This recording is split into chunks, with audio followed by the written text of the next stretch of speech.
আসসালামু আলাইকুম সুপ্রিয় শিক্ষার্থী। এগ্রি রিকল বেচের সর্বশেষ ক্লাসে সবাইকে স্বাগতম। আমরা আজকের ক্লাসে ফিজিক্স সেকেন্ড পার্টের যে লাস্টের 4টা চ্যাপ্টার আছে, সপ্তম, অষ্টম, নবম এবং দশম, ইনশাআল্লাহ 4টা আমরা রিকল করব। তো সর্বপ্রথম শুরু করব হচ্ছে ভৌত আলোক বিজ্ঞান দিয়ে। ভৌত আলোক বিজ্ঞানের সর্বপ্রথম যে টাইপটা আমরা পড়বো সেটা হচ্ছে কি মুখস্থ পড়া। মানে কি? মানে হলো এই চ্যাপ্টার থেকে এগ্রি লাস্ট 2টা বছর আসলে কোনো ম্যাথ আসে নাই। 2000 তুমি যদি লাস্ট 3 বছর 20, 21, 22-এ আসলে কোনো ম্যাথ আসে নাই। হ্যাঁ, যে কটা প্রশ্ন আসছে ওগুলো হচ্ছে মুখস্থ টাইপের প্রশ্ন ছিল। এখন আমি তোমাদেরকে বলি মুখস্থ পড়ার মধ্যে কি পড়বা। মুখস্থ পড়াগুলোর মধ্যে তোমার সর্বপ্রথম তাড়িৎ চৌম্বক যে তরঙ্গ টপিকটা আছে সেটা তোমরা পড়বা। আমি টপিকগুলো হচ্ছে লিখে দিচ্ছি। হ্যাঁ, তাড়িৎ চৌম্বক তরঙ্গ, এই টপিকটা তোমরা পড়ে পড়ে আগাবা। এখানে তোমরা দেখবা যে পয়েন্টিং ভেক্টর আছে, সেটা পড়ে নিবা। পয়েন্টিং ভেক্টর, ঠিক আছে? আচ্ছা, পয়েন্টিং ভেক্টরে যেহেতু একটু ম্যাথমেটিক্যাল আছে সেটা আমি দেখাই দিই। হ্যাঁ, পয়েন্টিং ভেক্টরটা হচ্ছে যে তোমার ইলেকট্রিক ফিল্ড এবং হচ্ছে ম্যাগনেটিক ফিল্ডকে যদি তুমি ক্রস গুণফল করো এবং ইলেকট্রিক ফিল্ডকে যদি তুমি নিউটন দিয়ে ভাগ করো তাহলে যা পাবা সেটাই তোমার Poynting vector S. That's it. তো পরীক্ষা আসলে সর্বোচ্চ গেলে ই একটা ভেক্টর আকারে দিয়ে দিবে, বি একটা ভেক্টর আকারে দিয়ে দিবে। তুমি কি করবা? ক্রস গুণফল করবা। আগে নিউটন দিয়ে ই কে ভাগ করে নিবা। দ্যাটস ইট, এটাই। আর হচ্ছে তোমার এটা পাশাপাশি পয়েন্টিং ভেক্টর আগে দেখো 2 পেজ আছে, এগুলো হচ্ছে বাসায় পড়ে নিবা। 2 নাম্বার হচ্ছে একটা ছক আছে, তোমরা দেখবা একটা ছক আছে। কিসের ছক? তাড়িৎ চৌম্বক যে তরঙ্গগুলো আছে না, সেই তরঙ্গগুলোর হচ্ছে তরঙ্গ দৈর্ঘ্য, হ্যাঁ, ফ্রিকোয়েন্সি, এগুলোর একটা ছক আছে। যে তোমার গামা থেকে শুরু হয়েছে, গামা থেকে শুরু হয়ে একবারে তোমার কি বেতার পর্যন্ত গিয়েছে। এগুলা পুরোটার কি করবা? এই পুরো ছকটা হচ্ছে ভালো মতো পড়ে নিবা। ঠিক আছে? এটা তোমরা ইসাক স্যারের বই হতে পারে, তপন স্যারের বই হতে পারে, যে কোনো স্যারের বই থেকে তোমরা পড়ে নিবা। এবং এটা পাশাপাশি এক্সট্রা যে কাজটা করবা আমি তোমাদেরকে সাজেস্ট করব যে তোমরা হচ্ছে গিয়ে মেডিকেল, ডেন্টাল, তারপরে হচ্ছে গিয়ে চট্টগ্রাম ভার্সিটি এবং ডিউ, এই সকল ভার্সিটির তোমার প্রশ্ন ব্যাংকগুলো পড়বা। এখন প্রশ্ন ব্যাংকের কি পড়বা? ম্যাথমেটিক্যাল তো আমি দেখাই দিব। হ্যাঁ, প্রশ্ন ব্যাংকের কি করবা? থিওরিটিক্যাল, থিওরিটিক্যাল, থিওরিটিক্যাল যা যা আসছে, হ্যাঁ, অবজেক্টিভ গুলো ভালো মতো দেখে নিবা। ঠিক আছে? সো এটা ছিল মুখস্থ টাইপের মধ্যে। মুখস্থ টাইপের বাহিরে আছে গিয়ে তোমার ব্যতিচার, এটা আমি সুন্দর মতো গুছিয়ে তোমাদেরকে এখন বুঝাই দিব। তো ব্যতিচার জিনিসটা আসলে কি? যে ধরো তোমার কাছে একটা তরঙ্গ আছে, এই যে একটা তরঙ্গ, এই তরঙ্গটা আরেকটা তরঙ্গের সাথে তুমি যোগ করতে চাও, যেটা হুবহু এটার রেপ্লিকেট, দেখতে দেখতে সেম। এটা হচ্ছে একটা তরঙ্গ y1, এটা হচ্ছে একটা তরঙ্গ y2। এবং তোমাকে আমি বললাম এই দুটো তরঙ্গকে এখন আমাকে যোগ করে দেখাও। মানে একটা তরঙ্গের উপর আরেকটা তরঙ্গের উপরিপাতন যদি হয় তখন কি ঘটনা ঘটবে? তখন তখন তুমি হচ্ছে আগে টাইম স্ট্যাম্প গুলো দেখো। এখানে যে টাইম স্ট্যাম্প গুলো আছে, টাইম স্ট্যাম্প গুলো আমরা দেখে নিলাম। তো এখানে ভ্যালু হচ্ছে +1, এখানেও ভ্যালু হচ্ছে +1। তাহলে +1 করলে কত হয়ে যায়? +2 হয়ে যায়। সো এই ক্ষেত্রে তরঙ্গটা বড় হয়ে যাবে। আবার নিচের দিকে দেখো -1, এখানেও -1, তাহলে নিচের দিকে চলে যাবে। সো উপরের দিকে উঠবে, নিচের দিকে যাবে, উপরের দিকে উঠবে, নিচের দিকে যাবে। সো এইভাবে চলতে থাকবে। সো ফলে আমরা দেখতে পাচ্ছি যে আমাদের এই অ্যামপ্লিটিউডটা কি হয়ে যাচ্ছে? বড় হয়ে যাচ্ছে, বা বিস্তারটা বড় হয়ে যাচ্ছে। এই অবস্থাটাকে আমরা বলবো তোমার উজ্জ্বল অথবা গঠনমূলক। ঠিক আছে? এই টার্মগুলো আমাদের একটু পরে কাজে লাগবে। উজ্জ্বল বলতে পারি অথবা গঠনমূলক বলতে পারি। ঠিক আছে? আবার যদি উল্টা ঘটনা ঘটে যে বিপরীত দশা, এটা হচ্ছে সমদশা। এটা কিভাবে আছে? সমদশায় আছে। এখন যদি বিপরীত দশায় থাকে, যে এই যে একটা তরঙ্গ আর এখন এই যে আরেকটা তরঙ্গ, একটা একটা উল্টা দিকে, খেয়াল করছো? এটা +1, এটা -1, দুটো যোগ করলে কত হয়? 0 হয়ে যায়। ঠিক আছে? আবার এখানটাতে খেয়াল করো, এখানে -1, এখানে +1, দুটো যোগ করলে কত হয়ে যায়? 0 হয়ে যায়। অনুরূপভাবে এবার সেটা চলতে থাকবে। তাহলে এটা যদি y1 হয় এবং এটা যদি y2 হয়, তাহলে এইটা কত হয়ে যাবে? y1 + y2 এর মানটা অ্যাকচুয়ালি 0 থাকবে। তো এই কন্ডিশনটাকে আমরা কি বলবো? এটাকে আমরা বলবো ধ্বংসাত্মক, অর্থাৎ কোনো ধরনের আলোই নেই। ধ্বংসাত্মক মানে কি? কোনো ধরনের আলোই নেই। ঠিক আছে? ধ্বংসাত্মক, অথবা এটাকে আমরা অন্ধকার বলবো। এখন চলে যাই আমাদের ব্যতিচারের বেসিকে। ব্যতিচার তৈরি করতে গেলে তোমার কি গঠনমূলক হইতে হয়? হ্যাঁ, ধ্বংসাত্মক হইতে হয়। মানে একটা পর পর একটা রিপিট করে আসবে। আমি তোমাদেরকে দেখাই। এটাকে আমরা বলবো ইয়ং এর দ্বিচির পরীক্ষা। টপিকটার নাম কি? ইয়ং এর দ্বিচির পরীক্ষা। ইয়ং সাহেব যে পরীক্ষাটা করে গেছেন, দ্বিচির পরীক্ষা, এটা দিয়ে আমরা কি ব্যতিচারটা বুঝতে পারছি। ঠিক আছে? ধরো তোমার কাছে একটা মুখ্য একটা উৎস আছে, এখান থেকে আলো বের হইছে। হ্যাঁ, এই আলো বের হইছে। এখন তুমি এখানে কি করছিলা? একটা পর্দা রাখছিলা। ঠিক আছে? কিন্তু পর্দাটা চির সম্পূর্ণ, অর্থাৎ এখানে চির আছে, ফুটা আছে। এখানে তুমি একটু ফুটা করছিলা, এখানে তুমি একটু ফুটা করছো। ফুটাগুলো শুরু হইতে হবে, বলা আছে স্পষ্ট। এখন যে ঘটনা ঘটলো, এই দিক দেখতে তাহলে কি আলো বের হবে, কারণ এখানে যে আলোগুলো যাচ্ছিল এটা ফুটা দিয়ে বের হবে, ঠিক আছে, এবার আলো বের হলো। আবার আরেকটা আলো তোমার হচ্ছে এদিক দিয়ে ধরো আসবে, ঠিক আছে। এখন এই যে ওরা যে উপরিপাতিত হলো, দেখো অনেকগুলো বিন্দুতে যে তারা টাচ করলো, অনেকগুলো বিন্দু যে তারা টাচ করলো, এই যে টাচ করলো, এই টাচ পয়েন্ট গুলা কি হবে, এইখানটাতে আসার পর উপরিপাতিত যেহেতু হচ্ছে, এটা তো আসলে চলতে থাকবে চলতে থাকবে চলতেই থাকবে, সামনে আরো আগাতে থাকবে। একটা জায়গা তারা কি হবে, উজ্জ্বল হবে, আর একটা জায়গা অন্ধকার হবে। ক্লিয়ার? একটা জায়গা উজ্জ্বল আর একটা জায়গা অন্ধকার। তার মানে ব্যাপারটা হচ্ছে এরকম। এটাকে আমরা বলে থাকি কেন্দ্রীয় উজ্জ্বল ডোরা। এটাকে বলে থাকি কি, কেন্দ্রীয় উজ্জ্বল ডোরা। এটাকে বলা হয় কেন্দ্রীয় উজ্জ্বল ডোরা। ওকে, তো কেন্দ্রীয় উজ্জ্বল ডোরার তুমি কি পাবা, এখানে এখানে তুমি একটা অন্ধকার ডোরা পাবা, এই যে অন্ধকার ডোরা পাবা, উজ্জ্বল ডোরা পাবা, অন্ধকার ডোরা পাবা, উজ্জ্বল ডোরা পাবা। আমি হচ্ছে মার্ক করে দিই। হ্যাঁ, এটা অন্ধকার, এটা হচ্ছে উজ্জ্বল, ঠিক আছে। আবার অন্ধকার, আবার উজ্জ্বল। তো এই যে অন্ধকার উজ্জ্বল অন্ধকার উজ্জ্বল চলতেছে, এর উপর নাম্বারিং করতে হয়। এটা হচ্ছে n = 1, n = 1, n = 2, n = 2, n = 3, n = 3। এখন তোমার কাছে মনে হবে কি ভাই, একই রকম নাম্বারিং কি কেন দুই জায়গায় দিচ্ছেন? আসলে দুইটা আলাদা আলাদা, একটা হচ্ছে অন্ধকারের জন্য, একটা হচ্ছে উজ্জ্বলের জন্য। ক্লিয়ার? এখন হচ্ছে আমরা ফর্মুলায় চলে যাব। যে তোমাকে যদি কোশ্চেন করা হয় যে তোমার এই যে এক একটা যে ডোরা, হ্যাঁ, এই ধরো অন্ধকার ডোরা, এটার প্রস্থ কত, তখন তুমি উত্তর দিবা যে উজ্জ্বল বা অন্ধকার ডোরার প্রস্থ, উজ্জ্বল বা অন্ধকার ডোরার প্রস্থ, প্রস্থকে প্রকাশ করা হয় বি দিয়ে। ফর্মুলাটা মুখস্থ রাখবা, ডি ল্যামডা বাই 2a, ঠিক আছে, আল্লাহর নামে মুখস্থ রাখবা। এখন প্রশ্ন হইতেছে ভাইয়া পরিচয়গুলো কি, ডি এর পরিচয়টা কি? ডি এর পরিচয়টা হচ্ছে পর্দার দূরত্ব, যে এখান থেকে শুরু করে যে এতটুকুই পুরাটা, এটাকে বলা হয় বড় হাতের ডি। আর এখান থেকে যে আলোটা পড়ছে, যে তরঙ্গ দৈর্ঘ্য, সেটা হচ্ছে ল্যামডা। আর এটা হচ্ছে গিয়ে এই যে দুইটা চিরের মধ্যবর্তী দূরত্ব এ, এটা হচ্ছে গিয়ে আমাদের কি চিরের মধ্যবর্তী দূরত্ব, ঠিক আছে। আচ্ছা, 2 নম্বর সূত্রটা কি, যে ধরো স্যার তোমাকে বলে দিল কেন্দ্রীয় উজ্জ্বল ডোরা থেকে তোমার তৃতীয় উজ্জ্বল ডোরা পর্যন্ত দূরত্ব নির্ণয় করো, তখন তুমি কি করবা, কেন্দ্রীয় উজ্জ্বল ডোরা থেকে যে তৃতীয় বা দ্বিতীয় উজ্জ্বল ডোরা, ধরো এই যে দ্বিতীয় উজ্জ্বল ডোরা, এই দূরত্বটা তোমাকে স্যারে নির্ণয় করতে বলো, তখন তুমি এটা কিভাবে নির্ণয় করবা? ফর্মুলা আছে, এটা হচ্ছে যে কেন্দ্রীয় উজ্জ্বল ডোরা থেকে n তম উজ্জ্বল ডোরার দূরত্ব, n তম উজ্জ্বল ডোরার দূরত্ব, n তম উজ্জ্বল ডোরার দূরত্ব, ফর্মুলা xn সমান সমান হচ্ছে ডি ল্যামডা বাই এ। এখন তোমার প্রশ্ন, ভাইয়া কেন এটা কেন হইলো? এটা উত্তর খুবই সিম্পল। সেটা কি, খেয়াল করে দেখো, আমরা n তম উজ্জ্বল ডোরার এখানে একটা n থাকবে, n তম উজ্জ্বল ডোরার এখানে একটা n থাকবে, ঠিক আছে। এখানে খেয়াল করে দেখো যে তুমি যদি একটুখানি গুণের চেষ্টা করো, যে এখানে তোমার কয়টা আছে, একটা ডোরা, এখানে একটা ডোরা, তাহলে কয়টা গেল, এখানে টোটাল হইতেছে তোমার 2টা ডোরা। ওকে, আচ্ছা, তারপর এখানে একটা ডোরা, এখানে একটা ডোরা, তাহলে কয়টা গেল, 2টা ডোরা। তাহলে এখানে আছে গিয়ে তোমার 2টা, এখানে আছে গিয়ে 2টা, টোটাল গেল 4টা, তাই না? n এর মান 2, এটা পুরোটা বন্ধ যাবে, এই পুরোটা পর্যন্ত যাবে, ঠিক আছে, এখান থেকে পুরোটা।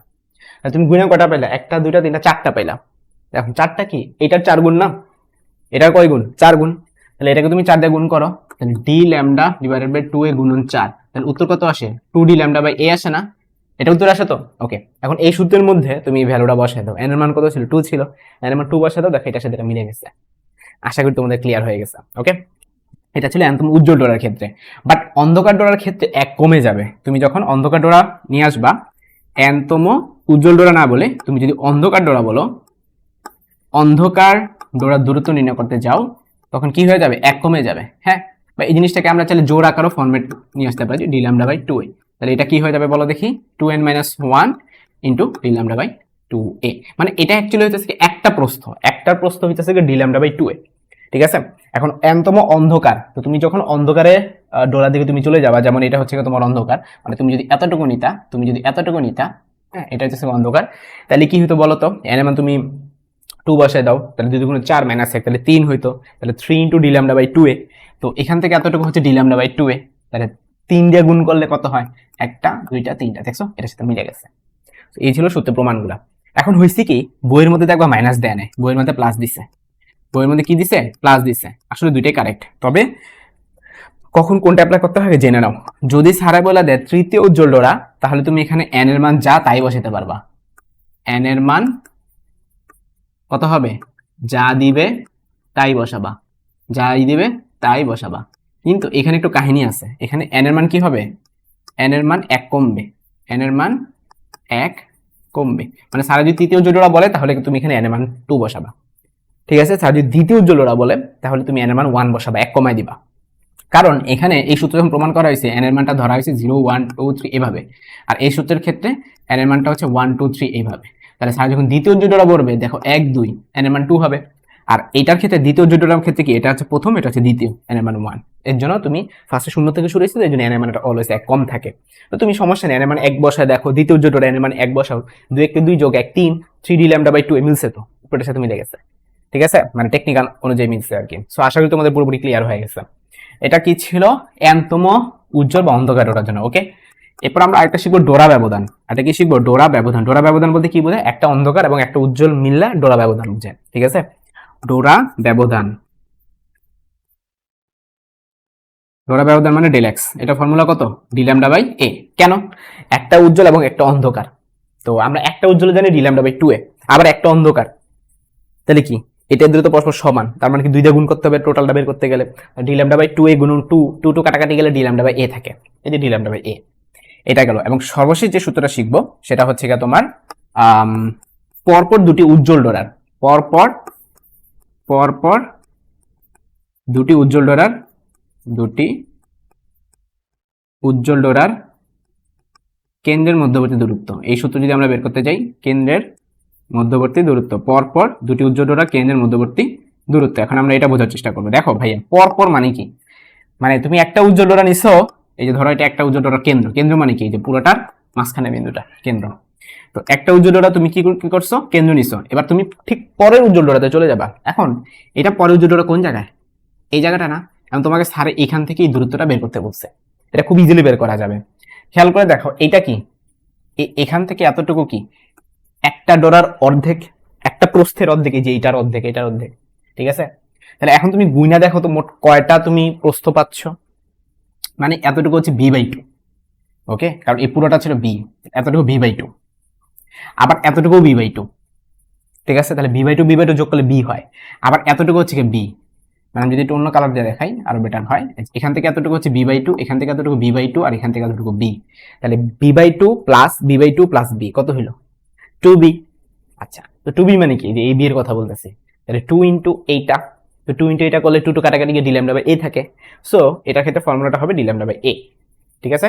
সেটা উজ্জ্বল হোক অন্ধকার হোক। তুমি বলতে পারবে আপনি তো উজ্জ্বল দিয়ে বুঝাইলেন, ভাই তুমি অন্ধকার দেওয়া করে একই উত্তরে বের হবে, কারণ ডিস্টেন্স তো আসলে উজ্জ্বল অন্ধকার উপর ডিপেন্ড করে না। তুমি ডিস্টেন্স দেখো, তুমি অন্ধকার নিয়ে কাজ করো, ধরো এটা অন্ধকারের কেন্দ্র, নেক্সট অন্ধকারের কেন্দ্র এইখানে, হিসাব করো, বি বাই 2 বি বাই 2, একই তো, উত্তর বি আসবে, উত্তর 2b আসবে।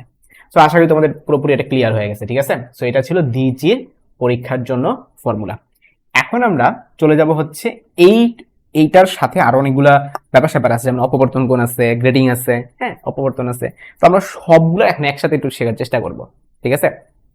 টাইপ 2 আন্ডারের মধ্যে পড়ে যাবে, হ্যাঁ অপবর্তনের আন্ডারের মধ্যে পড়ে যাবে। অপবর্তন জিনিসটা হচ্ছে কি, অপবর্তন জিনিসটা হচ্ছে তোমার ছিদ্র থাকবে একটা, ছিদ্র কয়টি, একটি, ঠিক আছে। এখন ছিদ্র একটি থাকা মিনিংটা কি, ছিদ্র একটি থাকা মিনিংটা হচ্ছে একটা কর্নার থাকবে, ওর একটা ধার থাকবে, ধার ঘেঁষে আলো চলে যাবে। তো আলো যদি ধার ঘেঁষে চলে যায় সেই ঘটনাকে আমরা অপবর্তন বলে থাকি, ঠিক আছে। এখন আমরা কি করব, মিক্সড আকারে সব ফর্মুলাগুলো শিখবো, হ্যাঁ কি, কোণের কোণের ফর্মুলা, কোণের ফর্মুলাগুলো শিখলেই তোমরা দেখবা পেরে যাচ্ছ, ঠিক আছে। তো প্রথমত হচ্ছে ব্যতিচারের ক্ষেত্রে লিখবো, তারপরে কি অপবর্তনের জন্য লিখবো, তারপরে হচ্ছে গ্রেডিং এর জন্য লিখবো। টোটাল হলো এই চ্যাপ্টার টোটাল 3টা জিনিস আছে, বুঝছো, ম্যাথমেটিক্যাল জিনিস আছে টোটাল 3টা। এখন ফার্স্ট অফ অল শিখবো হচ্ছে উজ্জ্বল ডোরার জন্য, যখন উজ্জ্বল ক্রিয়েট হবে তখন ব্যতিচারের জন্য ফর্মুলাটা হচ্ছে a sin θ সমান n ল্যামডা, ঠিক আছে। এখন অপবর্তনের ক্ষেত্রে আবার এটা উল্টায়া যায়, অপবর্তনের ক্ষেত্রে অন্ধকারের সূত্র হচ্ছে a sin θ সমান n ল্যামডা। অপবর্তনের ক্ষেত্রে অন্ধকারের জন্য ফর্মুলা হচ্ছে a sin θ সমান n ল্যামডা। ক্লিয়ার? তাহলে তাহলে এই যে অন্ধকার অপবর্তন, এখানে ফর্মুলা কি হবে, a sin θ সমান n ল্যামডা, ঠিক আছে। গ্রেডিং এর ক্ষেত্রে আবার হলো ব্যতিচার মতো কাহিনী, মানে এটার সাথে এটা সম্পর্ক আছে, মানে গ্রেডিং এর ক্ষেত্রে উজ্জ্বলের ফর্মুলা হচ্ছে a sin θ সমান n ল্যামডা। তবে গ্রেডিং একটা এক্সট্রা জিনিস আসে, এর সাথে একটা এক্সট্রা জিনিস বি আসে, যেটাকে আমরা চিরপ্রস্থ বলে থাকি, ঠিক আছে। এটা তো ডোরাপ্রস্থ, এ মানে ডোরাপ্রস্থ, আর আরেকটা নতুন জিনিস আছে চির আসে, চিরের তোমার হচ্ছে চিরের দাগের প্রস্থ আর কি, ঠিক আছে। সো আমরা তাহলে এখানে কি দিব, a plus B sine theta সমান সমান n লিখব। তাহলে আমাদের একটা দুইটা তিনটা ঘর ফিল আপ হয়ে গেল। এবার আসো অন্ধকারের জন্য ব্যতিচার। অন্ধকারের জন্য ফর্মুলাটা কি হবে, খুবই সিম্পল। এটা আসলে জোর গুণিতক, তুমি বিশ্বাস না হলে দেখো 2n ইন্টু ল্যামডা বাই 2 আমরা লিখতে পারি, সবকিছু ল্যামডা বাই 2 এর গুণিতক লিখতে হয়। সো এটা জোর গুণিতক, আর এটা কি হবে, বেজোর গুণিতক।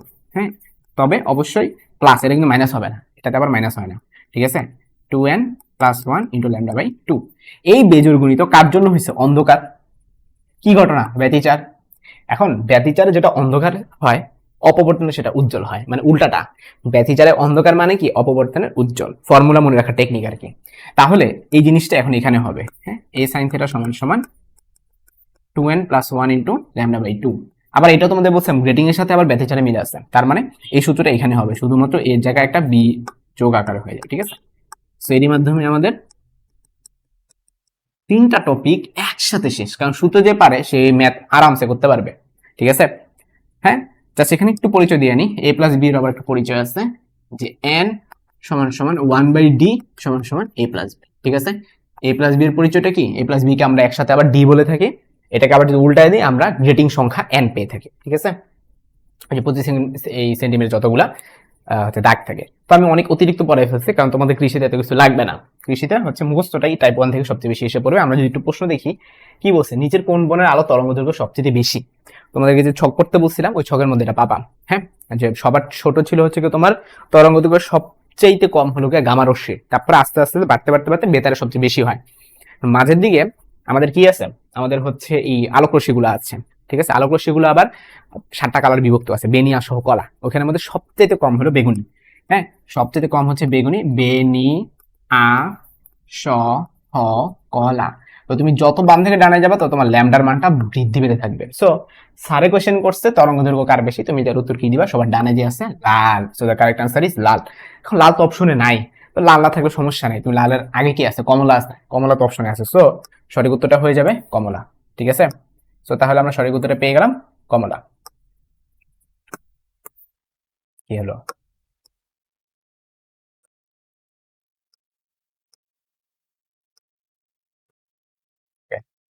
আমার কাজ করতেছে না, আমি এইভাবে মার্ক করে দিই কমলা। সো আমরা কিন্তু সঠিক উত্তরটা পেয়ে গেলাম কমলা, ঠিক আছে।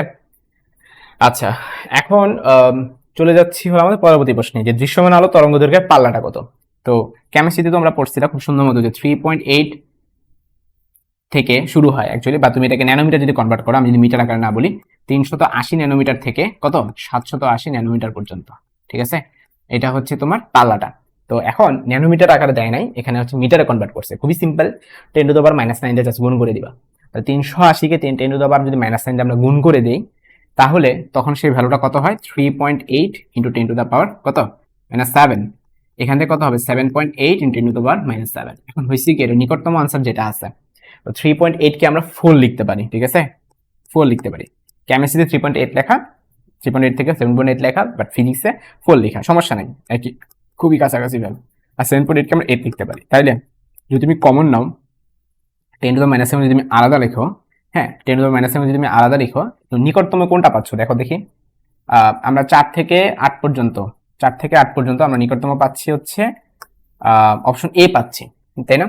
এখন হয়েছে কি, জিনিসগুলা মানে তোমাকে খুবই একটু প্যারা দিবে, যে তুমি ফিজিক্স থেকে আসছো, কেমিস্ট্রি থেকে আসছে, এইসব জিনিসগুলো তোমাকে প্যারা দিবে। তুমি হচ্ছে বইটাকে চেক করবা, ফিজিক্স বইটা আসলে মূল বইটা খুলে তোমরা দেখবা, তাহলে সবচেয়ে বেটার হয়। তো কেমিস্ট্রির মতো করে চিন্তা করলে আসলে মানে 3.8 থেকে 7.8 এর নিকটতম উত্তর আমি অপশন এ পাচ্ছি। আর তোমরা ফিজিক্স বইটা একটু ভালো মতো দেখে নিবা কোনটা আসছে। এখন যদি এটা কেমিস্ট্রি থেকে স্যারের প্রশ্ন করতো, তাহলে হুবহু কেমিস্ট্রি ডাটাই দিত, মনে রাখবা। এটা যদি কেমিস্ট্রি থেকে প্রশ্ন করতো, হুবহু কেমিস্ট্রি ডাটাই দিত, মানে 3.8 থেকে 7.8, কোনো নিকটতম দিত না। আর যদি ফিজিক্স থেকে দেয়, তাহলে হুবহু ফিজিক্সের ডাটাই দিবে।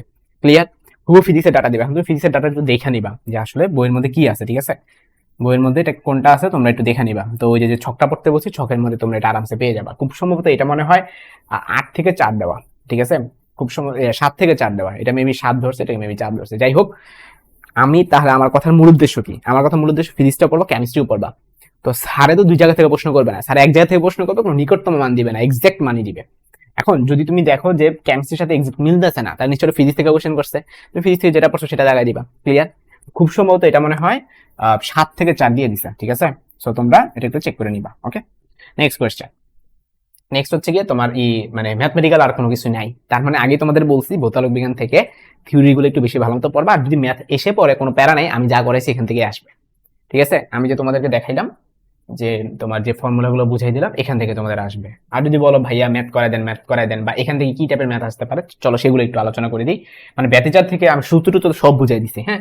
প্রশ্ন কিরকম আসতে পারে? প্রশ্ন আসতে পারে হচ্ছে এরকম, যে তোমার বলে দেওয়া হলো যে পর্দার দূরত্ব দ্বিগুণ, পর্দার দূরত্ব দ্বিগুণ এবং চিরের প্রস্থ অর্ধেক করা হলে, এবং চিরের প্রস্থ, আসলে এখন তো ক্যালকুলেটর অ্যালাউড নাই, এর জন্য এই ম্যাথগুলো আসলে করা যায় না হাতে হাতে, ঠিক আছে। এর জন্য প্রশ্নগুলো আসে এরকম, এটা এত গুণ করলে কি হয়, এটা এত গুণ করলে কি হয়, হ্যাঁ। এবং চিরের প্রস্থ অর্ধেক করলে, চিরের প্রস্থ অর্ধেক করলে তোমার আসলে আছে কি কি, হ্যাঁ। ধরো ডোরা ব্যবধান কত গুণ হবে, এরকম একটা প্রশ্ন আসতে পারে। মানে ডেল এক্স এর ফর্মুলা কি? ডেল এক্স এর ফর্মুলা হচ্ছে ডি ল্যামডা বাই এ। তো তোমাকে স্যারে বলে দিল যে চিরের প্রস্থ অর্ধেক করলে ডোরা ব্যবধান কত গুণ হবে, ডোরা ব্যবধান কত গুণ হবে, এই টাইপের প্রশ্ন আসতে পারে সর্বোচ্চ গেলে, ঠিক আছে। এমনিতে এর বেশি কঠিন আসবে না। তো দেখো, তোমাকে বলা হয়েছে পর্দার দূরত্ব দ্বিগুণ, তার মানে ডি কে তুমি 2 লিখে দিবা, আর ডোরা আর চিরের প্রস্থটা কত, অর্ধেক করে ফেলছো, এই জায়গায় হাফ লিখবা। ল্যামডা এখানে কনস্ট্যান্ট, ল্যামডা ভ্যালু চেঞ্জ করে নাই। সো 2 উপরে উঠে দাও, তাই 2 গুণ 4, তাহলে আনসার কি হবে, ডোরা ব্যবধান 4 গুণ হয়ে গেছে। সর্বোচ্চ গেলে এমন ম্যাথ আসবে, হ্যাঁ। ওই যে অঙ্ক দিবে, ডি এর মান দিবে, ল্যামডার মান দিবে, এর মান দিবে, এমন প্রশ্ন আশা করি আসবে না, বা আসলেও এমন মান দিবে উপরে নিচে কাটাকাটি করা যাবে, প্যারা খাবা না। ক্লিয়ার? সো আমরা এই চ্যাপ্টার থেকে বিদায় নিই, এখন চলে যাচ্ছে আমাদের পরবর্তী চ্যাপ্টার, আধুনিক পদার্থবিজ্ঞান, ঠিক আছে। এখন আধুনিক পদার্থবিজ্ঞান থেকে আমরা টপিক কিন্তু অনেক বেশি, আধুনিক পদার্থবিজ্ঞানে কিন্তু টপিক বেশি, হ্যাঁ। সপ্তম অধ্যায়টা ছোট ছিল। তো আমরা সর্বপ্রথম যে টপিকটা পড়বো সেটা হচ্ছে কাল দীর্ঘায়ন, অর্থাৎ টাইমটা কি হয়ে যায়, দীর্ঘ হয়ে যায়। তো ফার্স্ট অফ অল চলো আগে বেসিকটা শেখার চেষ্টা করি। ধরো তুমি হচ্ছে পৃথিবীতে আসো, হ্যাঁ। তুমি এবং তোমার হচ্ছে একটা যমজ ভাই, তোমরা দুইজন পৃথিবীতে স্টে করতেছো। এখন তোমাদের দুজনের বয়স হচ্ছে ফর এক্সাম্পল 20 ইয়ার্স, দুইজনের বয়স হচ্ছে 20 ইয়ার্স। এখন তুমি কি করলা, এটা হচ্ছে ধরো তুমি, ঠিক আছে, এটা হচ্ছে তোমার ভাই। এখন তুমি কি করলা, মহাকাশে গমন করলা, অন্য একটা গ্রহতে তুমি যাবা। তো গমন যে করলা, হ্যাঁ, মহাকাশে তুমি যে গমন করলা, হ্যাঁ, করে আবার ধরো ব্যাক করছো, ঠিক আছে। এখন মহাকাশে তুমি কাটাইলা ফর এক্সাম্পল 5 বছর, মহাকাশে তুমি কাটাইলা 5 ইয়ার্স, এবং তুমি ধরো আলোর কাছাকাছি বেগে তুমি গেছো, ধরো বিয়ের মান হচ্ছে 2.4 × 10⁸, তুমি এত বেগে মহাকাশে তুমি গমন করছিলা। এখন প্রশ্ন হলো, তুমি যখন পৃথিবীতে ব্যাক করবা, হ্যাঁ, তোমার ভাইয়ের বয়স কত থাকবে তখন, এটা হচ্ছে কোয়েশ্চেন। তো তোমার মনে হবে ভাইয়া কি কোয়েশ্চেন করছেন না করছেন, 20 বছর, 5 বছর, 25 বছর, আমরা তো একই বয়স ছিলাম, 25 বছরই থাকবে। উত্তর হচ্ছে না, উত্তর হচ্ছে না। এখানে কাহিনীটা হচ্ছে গিয়ে, যখন তুমি আলোর কাছাকাছি বেগে যাবা, তখন তোমার টাইমটা অন্য রেফারেন্সের সাপেক্ষে ভিন্নভাবে কাজ করবে, একই রকম ভাবে কাজ করবে না। আলোর কাছাকাছি বেগে গেলে টাইমটা ফিক্স থাকে না। আমরা নিউটন সাহেব বলছিল যে ভর, সময় এবং স্থান এগুলো হচ্ছে পরম, মানে ফিক্সড, চেঞ্জ হয় না। বাট আসলে আইনস্টাইন এসে বলে দিয়েছেন না, এগুলো চেঞ্জ হয়, ঠিক আছে। তো আমরা চলো এখন ফর্মুলাতে চলে যাব। তো আমাদের কাল দীর্ঘায়নের যে ফর্মুলা সেটা হচ্ছে T equal to T0 divided by √1 - v²/c²। তো চলো সূত্রের আগে পরিচয় জানার চেষ্টা করি। এই সূত্রে আমাদের এই টিটা হচ্ছে গতিশীল সময়, এই টিটা কি, গতিশীল সময়, ঠিক আছে। এবং এই যে T0, এটাকে কি বলা হয়, স্থির সময়, এটাকে বলা হয় স্থির। এখন তোমার কাছে মনে হতে পারে ভাইয়া স্থির সময় মানে হচ্ছে ও মনে থাইমা থাকবে, তো পৃথিবীর মধ্যে তোর ভাইয়া থাইমা আছে, আর সে তো, আর তুমি তো গতিশীল যাচ্ছ, তো তুমি মনে হয় গতিশীল আর তোমার ভাই মনে হয় স্থির। ব্যাপারটা টোটালি ভুল। ব্যাপারটাগুলো হিসাব করবা তুমি প্রসঙ্গ কাঠামোর সাপেক্ষে। প্রসঙ্গ কাঠামোটা কি, রকেট, তুমি যে যানবাহনটা করে যাচ্ছ এটাই প্রসঙ্গ কাঠামো। তাহলে রকেটের মধ্যে কে বসে আছে, রকেটের মধ্যে কে বসে আছে, তুমি না, রকেটে তুমি বসে আছো, তার মানে এখানে কিন্তু তুমি স্থির। ব্যাপারটা শুনতে একটু অদ্ভুত মনে হতে পারে, কি কর না কোন, আমি এত দ্রুত যেতেছি, আমি আবার স্থির হয় কেমনে। তুমি আবার চিন্তা করতে পারো, তুমি ধরো ট্রেনের মধ্যে বসে আছো, সামনের দিকে যাচ্ছে তোমার ট্রেন, এবং একটা গাছ সে কিন্তু স্থির ছিল, বাট তুমি কি দেখবা, গাছ তোমার দিকে দৌড়ে আসতেছে, মানে খুব স্পিডে আসতেছে। মানে আমাকে বলো, গাছ কি আসলে সে নিচ থেকে আসতেছে? না। তুমি ট্রেন করে যাচ্ছ, তুমি ট্রেনের মধ্যে চুপ করে বসে আছো, ট্রেনের সাপেক্ষে তোমার বেগ 0, ট্রেনের সাপেক্ষে তোমার বেগ 0, হ্যাঁ। তো এই জন্য তোমার কাছে মনে হইতেছে গাছটা তোমার দিকে আসতেছে, বাট অ্যাকচুয়ালি কি গাছের নিচ থেকে আসতেছে? না, এখানে হলো আপেক্ষিক বেগের একটা ক্রিয়েট হয়েছে। তো ব্যাপারটা হলো প্রসঙ্গ কাঠামো, তোমার এখানে প্রসঙ্গ কাঠামো ট্রেন। তো তুমি ট্রেনের মধ্যে বসে আসো, ট্রেনের সাপেক্ষে তোমার বেগ কিন্তু 0, সো প্রসঙ্গ কাঠামোর সাপেক্ষে হিসাবগুলো করবা। তুমি চুপচাপ বসে আছো, কিছু করতেছো না, বাট অটোমেটিক গাছ আসতেছে।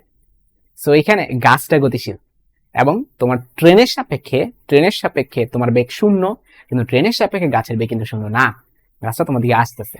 সো অবশ্যই একটা আপেক্ষিক বেগ থাকবে। তাই কথাগুলো সামারি কি? সামারি হচ্ছে যে পৃথিবীতে বসে থাকবে সে স্থির না, সে গতিশীল। কারণ এই যে তুমি তো দূরে চলে যাচ্ছ, এই যে রকেটে করে তুমি দূরে চলে যাচ্ছ, এবং তুমি যদি এখানে চুপ করে বসে দেখো, তুমি কি দেখবা? দেখবা যে পৃথিবী দূরে চলে যাচ্ছে, তুমি দূরে চলে যাচ্ছ, এটা কিন্তু বুঝবে না। তোমার কাছে কি মনে হবে? পৃথিবী তোমার থেকে দূরে চলে যাচ্ছে, এটা তুমি দেখবা। ক্লিয়ার? সো রকেটের সাপেক্ষে যখন তুমি চিন্তা করবা বা বোঝার চেষ্টা করবা, দেখবা যে তুমি স্থির হয়ে বসে আছো, বাট পৃথিবী তোমার থেকে দূরে চলে যাচ্ছে, পৃথিবী তোমার থেকে দূরে চলে যাচ্ছে।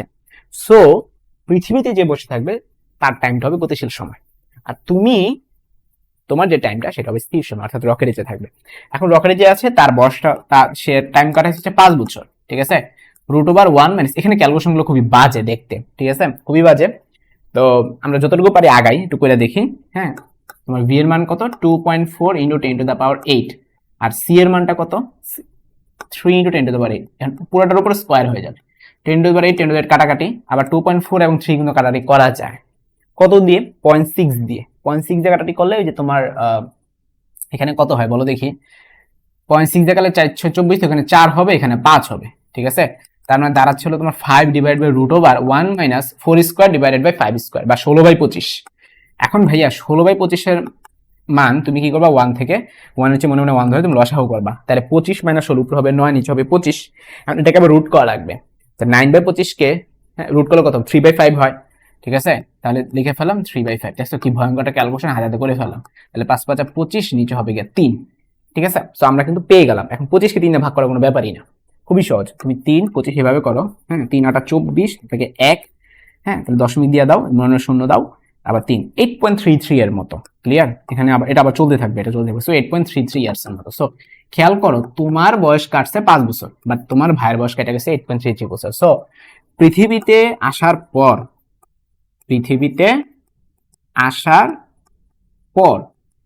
ভাইয়ের বয়স কত হয়ে গেল? পৃথিবীতে আসার পর ভাইয়ের বয়সটা হয়ে গেল, আগে ছিল 20, এখন হয়ে গেল 8.33, আর যোগ হবে, তার মানে 28.33। খেয়াল করে দেখো, তোমার ভাইয়ের বয়স 28.33, বাট তোমার বয়স কত? বলো। বাট তোমার বয়স 25। তো তোমার ভাই কিন্তু তোমার চেয়ে বড় হয়ে গেল। এটা পসিবল, এই জিনিসটা আমরা দেখছিলাম ইন্টারস্টেলার মুভির মধ্যে। হ্যাঁ, কাল নির্গমনের ফলে যে বাবার বয়স তার মেয়ের বয়সের চেয়ে ছোট হয়ে যায়, ঠিক আছে। বাবা যখন আসে দেখে তার মেয়ে বৃদ্ধ হয়ে গেছে, ঠিক আছে। ইন্টারস্টেলার মুভিটা তোমরা এক্সাম শেষে দেখে নিতে পারো। আচ্ছা, তো টাইপ 1 আমাদের পুরোপুরি শেষ, এখন চলে যাচ্ছে হলো টাইপ 2 তে। টপিকটা হচ্ছে ভর বৃদ্ধি। এখন ওইখানে যেমন আমাদের টাইমটা ডাইলেশন হয়েছিল, ঠিক অনুরূপ ভাবে ভর ডাইলেশন হয়। মানে ভয়ের ডাইলেশন শব্দটা না, অ্যাকচুয়ালি কি হবে? বৃদ্ধি হয়, ইনক্রিজ হয়, ম্যাস ইনক্রিজ। সো এটার জন্য ফর্মুলা তার মানে আগেরটার মতোই হবে, ঠিক আছে। ফর্মুলাটা হচ্ছে m = m0 / √1 - v² / c²। এই হচ্ছে আমাদের ফর্মুলা।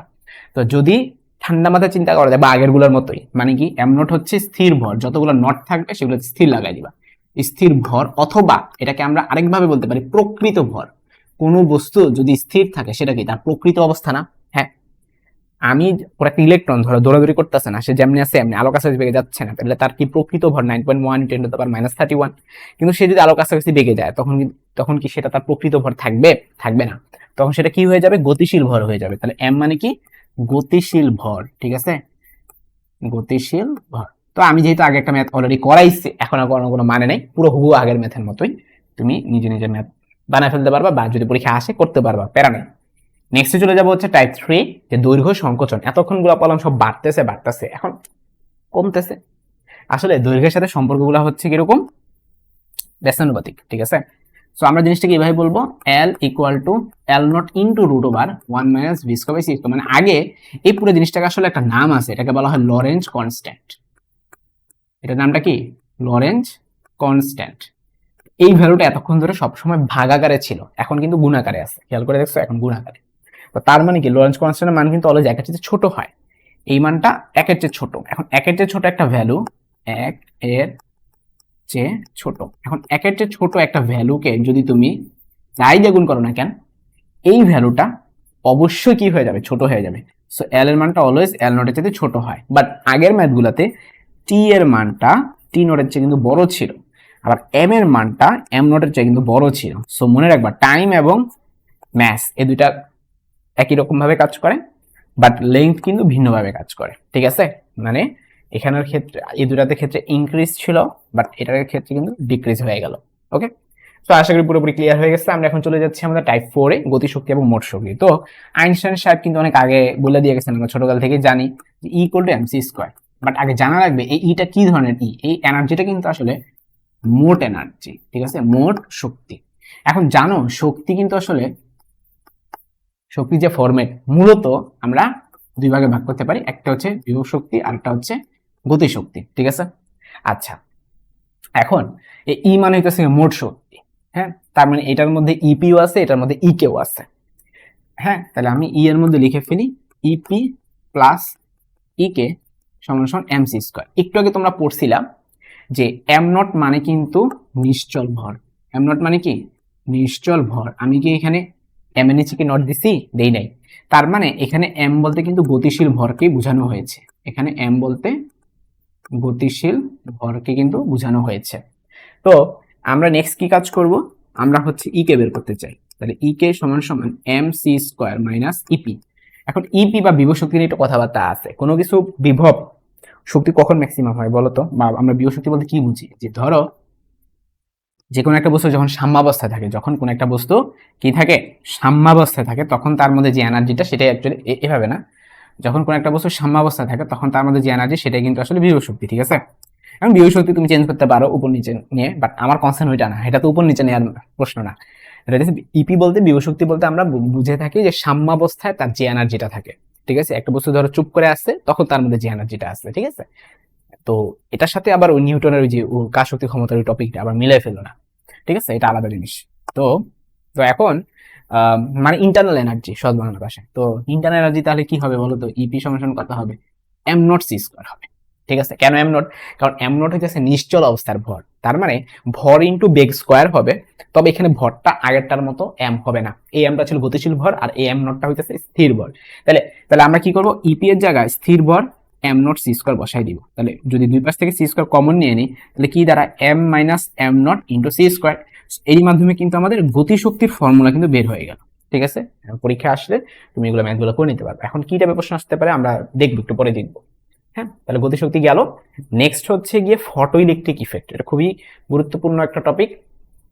তো ফটো শব্দের অর্থ কি আলো, ফটো মানে কি আলো, আর ইলেকট্রিক মানে তো বুঝতে পারতেছো তড়িৎ, আর ইফেক্ট মানে কি ক্রিয়া। তো ফটো ইলেকট্রিক ইফেক্ট মানে কি আলোক তড়িৎ ক্রিয়া।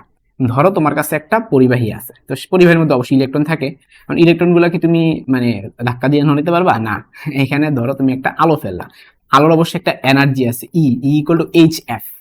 এই যে ই, এটাকে আমি কি নাম দিব, আপতিত শক্তি। তুমি যতটুকু শক্তি দিচ্ছ, এখন তুমি এই বোর্ডের কথা চিন্তা করো, এটা কিন্তু একটা পরিবাহী, এটা এখানে কিন্তু কারেন্টের শক দেওয়া সম্ভব, মাঝে মধ্যে শকও খায়। তো এখন আমি শক খাচ্ছি না, হ্যাঁ, এটার কারণ কি এখানে তোমার ইলেকট্রন গুলা দৌড়াদৌড়ি করতেছে না, ভোল্টেজ ক্রিয়েট করতেছে না।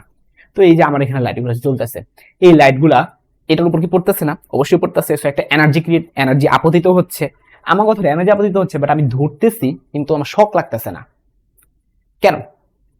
এটার অনেকগুলো উত্তর আছে, মানে অনেকগুলো ব্যাখ্যা স্টেপ বাই স্টেপ আসতে হবে। প্রথম কথা হচ্ছে এনার্জি আসলেই যে ইলেকট্রন দৌড়াদৌড়ি করবে, কারেন্ট প্রডিউস করবে, ব্যাপারটা তা না। তোমার এখানে কি করতে হবে, ভোল্টেজ উৎপন্ন হইতে হবে, ঠিক আছে। এবং এই এনাফ পরিমাণ এনার্জি দিতে হবে। তুমি মানে এনার্জি দিলেই যে হবে ব্যাপারটা তা না, তোমাকে এনার্জিটা এনাফ পরিমাণ হইতে হবে। তুমি ইলেকট্রনগুলোকে ট্রাকের সাথে তুলনা করো। ধরো একটা ট্রাক, রাস্তার মধ্যে কি আছে, একটা ট্রাক আছে, ঠিক আছে। এই ট্রাকটা নড়াইতে ধরো 50,000 জুল শক্তির প্রয়োজন হয়। আমি চিকনা চুকনা মানুষ, আমি কি করলাম, এইটাকে আমি সর্বোচ্চ গেলে ধরো ফর এক্সাম্পল 10,000 জুল আমি প্রয়োগ করলাম, ট্রাকটা কি নড়বে? নড়বে না। তোমাদের তারেক ভাইয়া, ঠিক আছে, খুবই শক্তিশালী মানুষ, সে এসে কি করলো, সে এটাকে 49,999 জুল প্রয়োগ করলো, তাও কি নড়বে? নড়বে না। কিন্তু যখন সে আরো বেশি খায়া দেয়, আরো বেশি শক্তিশালী হয়ে যখন সে 60,000 জুল প্রয়োগ করলো ধরো, তাহলে কি ট্রাকটা নড়বে? কি নড়তে হচ্ছে? অবশ্যই নড়বে। তবে আমার কোয়েশ্চেন হচ্ছে 60,000 জুল পুরোটা কি ট্রাকের গতিশক্তিতে সঞ্চালিত হবে? উত্তর হচ্ছে না। এটা একটা জাস্ট নড়াইতেই লাগে 50,000, মানে সে যদি 50,000 এক পরিমাণ দেয়, ট্রাক কি দ্রুত দৌড়ায় চলে যাবে? না, ট্রাক হালকা নড়বে। দেখো ও কিন্তু অনেক শক্তি প্রয়োগ করছে, 50,000 এক, কিন্তু ট্রাকটা কি হবে? জাস্ট হালকা নড়বে। তার মানে কি? তার মানে হচ্ছে 50,000 জুল খরচ হয়ে যাবে জাস্ট ট্রাকটাকে নড়ানো শুরু করতে, আর নড়ার পর থেকে কত এনার্জি কাজে লাগবে? মাত্র 1 জুল কাজে লাগবে। ঠিক অনুরূপ ভাবে সে যদি 60,000 জুল প্রয়োগ করে, ট্রাকটা জাস্ট নড়াইতে লাগবে 50,000 জুল, জাস্ট মানে নড়ানো শুরু করতে, এবং এবং হচ্ছে পরবর্তী সে যে গতিশক্তিটা লাভ করবে সেটা 60,000 মাইনাস 50,000 অর্থাৎ 10,000 জুল কাজে লাগবে গতিশক্তিতে।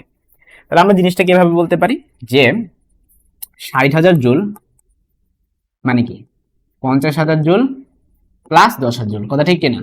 এখানে মধ্যে 60,000টা ছিল তোমার আপতিত শক্তি, 60,000 আমি বাংলা কি বলবো? আপতিত শক্তি। 50,000 কি ছিল? 50,000 হচ্ছে আমার মিনিমাম যতটুকু এনার্জি লাগে সরাইতে, তাহলে এটাকে আমি কি নাম দিব? Minimum energy. হ্যাঁ, এটাকে আমি নাম দিচ্ছি হলো মিনিমাম এনার্জি। আর 10,000টা কি আমার গতিশক্তি সঞ্চার হয়েছে, ঠিক আছে, ইকে। তাহলে পুরো জিনিসটা যদি আমি এখন বসানোর চেষ্টা করি, আপতিত শক্তি মানে ই, মিনিমাম এনার্জিকে আমরা নাম দিচ্ছি ফাই, বা এটাকে ডাব্লিউ নটও বলা হয়, কার্যপেক্ষক বলা হয়। হ্যাঁ, তো এই যে ফাইয়ের আমরা নতুন নাম পাইলাম কার্যপেক্ষক, ইংলিশে কি বলে? Work function, work function W নটও বলা হয়। এখন ই এর ফর্মুলাটা কি বলতো ভাইয়া? H F. এটাও এনার্জি, এটাও এনার্জি, তাহলে এটাও এইচ এফ লিখবা, কিন্তু সেম জিনিস তো লেখা যায় না, এটা নিচে একটা পুটুল দিয়ে দিবা, নট দিয়ে চিহ্ন দিয়ে দিবে, ঠিক আছে। আর ই কে মানে তো বুঝছো, ই কে সমান হবে স্কয়ার। এখন বা জিনিসটাকে তুমি ই ভি নোটও লিখতে পারো, এখন তো অবশ্যই বাইরে কই থেকে পাইলে, তাইলে ই কে সমান ই ভি নোট, এটা আবার আরেকটা ফর্মুলা। এখানে ভি নোটকে আবার বলা হয় নিবৃত্তি বিভব। নিবৃত্তি বিভব সংজ্ঞা কি? মিনিমাম তুমি যত ভোল্টেজ প্রয়োগ করলে, মিনিমাম এই যে এখানে যে ভোল্টেজটা আছে, মিনিমাম যত ভোল্টেজ প্রয়োগ করলে ইলেকট্রন ফ্লোটা অফ হয়ে যায়, ঠিক আছে। মানে ও তো যখন এখানে পড়তেছে ইলেকট্রনগুলো দৌড়াদৌড়ি চেষ্টা করবে, একটা ভোল্টেজ ক্রিয়েট হবে। তুমি যদি আবার উল্টা একটা ভোল্টেজ প্রয়োগ করো মিনিমাম, তুমি যদি ভিনট পরিমাণে ভোল্টেজ প্রয়োগ করো বিপরীত দিকে, তাহলে সে থেমে যাবে। মানে সেভাবে আসতে যাচ্ছিল, তুমি তাকে বিপরীত দিকে থামাই দিলা, ব্যাপারটা এইটাই, ঠিক আছে। সো ভিনট হচ্ছে নিবৃত্তি বিভব। এখন এই এফ এর একটা সুন্দর নাম আছে, এটাকে বলে সূচন, আরে এটা না, এটা হচ্ছে কি আপতিত কম্পাঙ্ক। এই এফ নট, এফ নট হচ্ছে কি একটা সুন্দর নাম আছে, সূচন কম্পাঙ্ক। সূচন কম্পাঙ্ক। অনেক সময় স্যারে দুষ্টামি করে, তোমাকে কম্পাঙ্ক দিবে না, তোমাকে কি দিবে? তরঙ্গ দৈর্ঘ্য দিবে। তখন কি হবে? এই এফ এর আবার ফর্মুলা হচ্ছে সি বাই ল্যামডা, ঠিক আছে। তাহলে এখানে কি হবে? C by lambda naught plus EV naught, that's it. এখন হয়েছে কি, এগুলো ক্যালকুলেশন বেশ জটিল, তো এই জন্য এগুলিতে আসবে না। তারপর সূত্র আকারে আসতে পারে, বা এটা এত গুণ করলে ওটা কত গুণ হইতে পারে, এরকম পরীক্ষা আসতে পারে।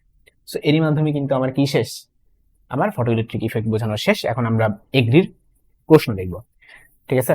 এখন হয়েছে কি, রিসেন্ট বছর আসলে এখান থেকে কোনো কোশ্চেন আসেই নেই, 22, 21, 20 থেকে কোনো কোশ্চেন আসে না। আমরা এই জন্য একটু 18 সাল থেকে প্রশ্ন দেখতেছি, যে একটি বস্তু কণার মোট শক্তি পরিমাপ করে এর স্থির অবস্থার 3 গুণ পাওয়া গেল। খেয়াল করো, মোট শক্তিকে আমরা প্রকাশ করতাম ই দিয়ে, আর স্থির অবস্থার শক্তিকে আমরা প্রকাশ করতাম ইপি দিয়ে, ঠিক আছে, বা ই নটও তুমি বলতে পারো।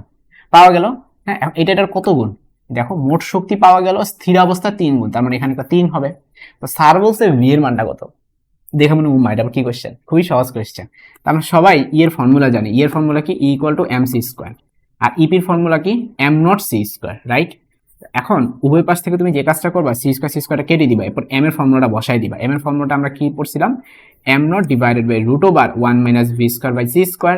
তাহলে দুই পাশ থেকে এম নট গুলা কেটে দিবা। কেটে দিলে এই পাশ থেকে এই পাশে নিয়ে আসবে, যেহেতু তোমাকে ভি বের করতে হবে। হ্যাঁ, তাইলে এটা যদি ওই পাশে নিয়ে যাও, কি থাকে? Root over 1 minus V square by C square.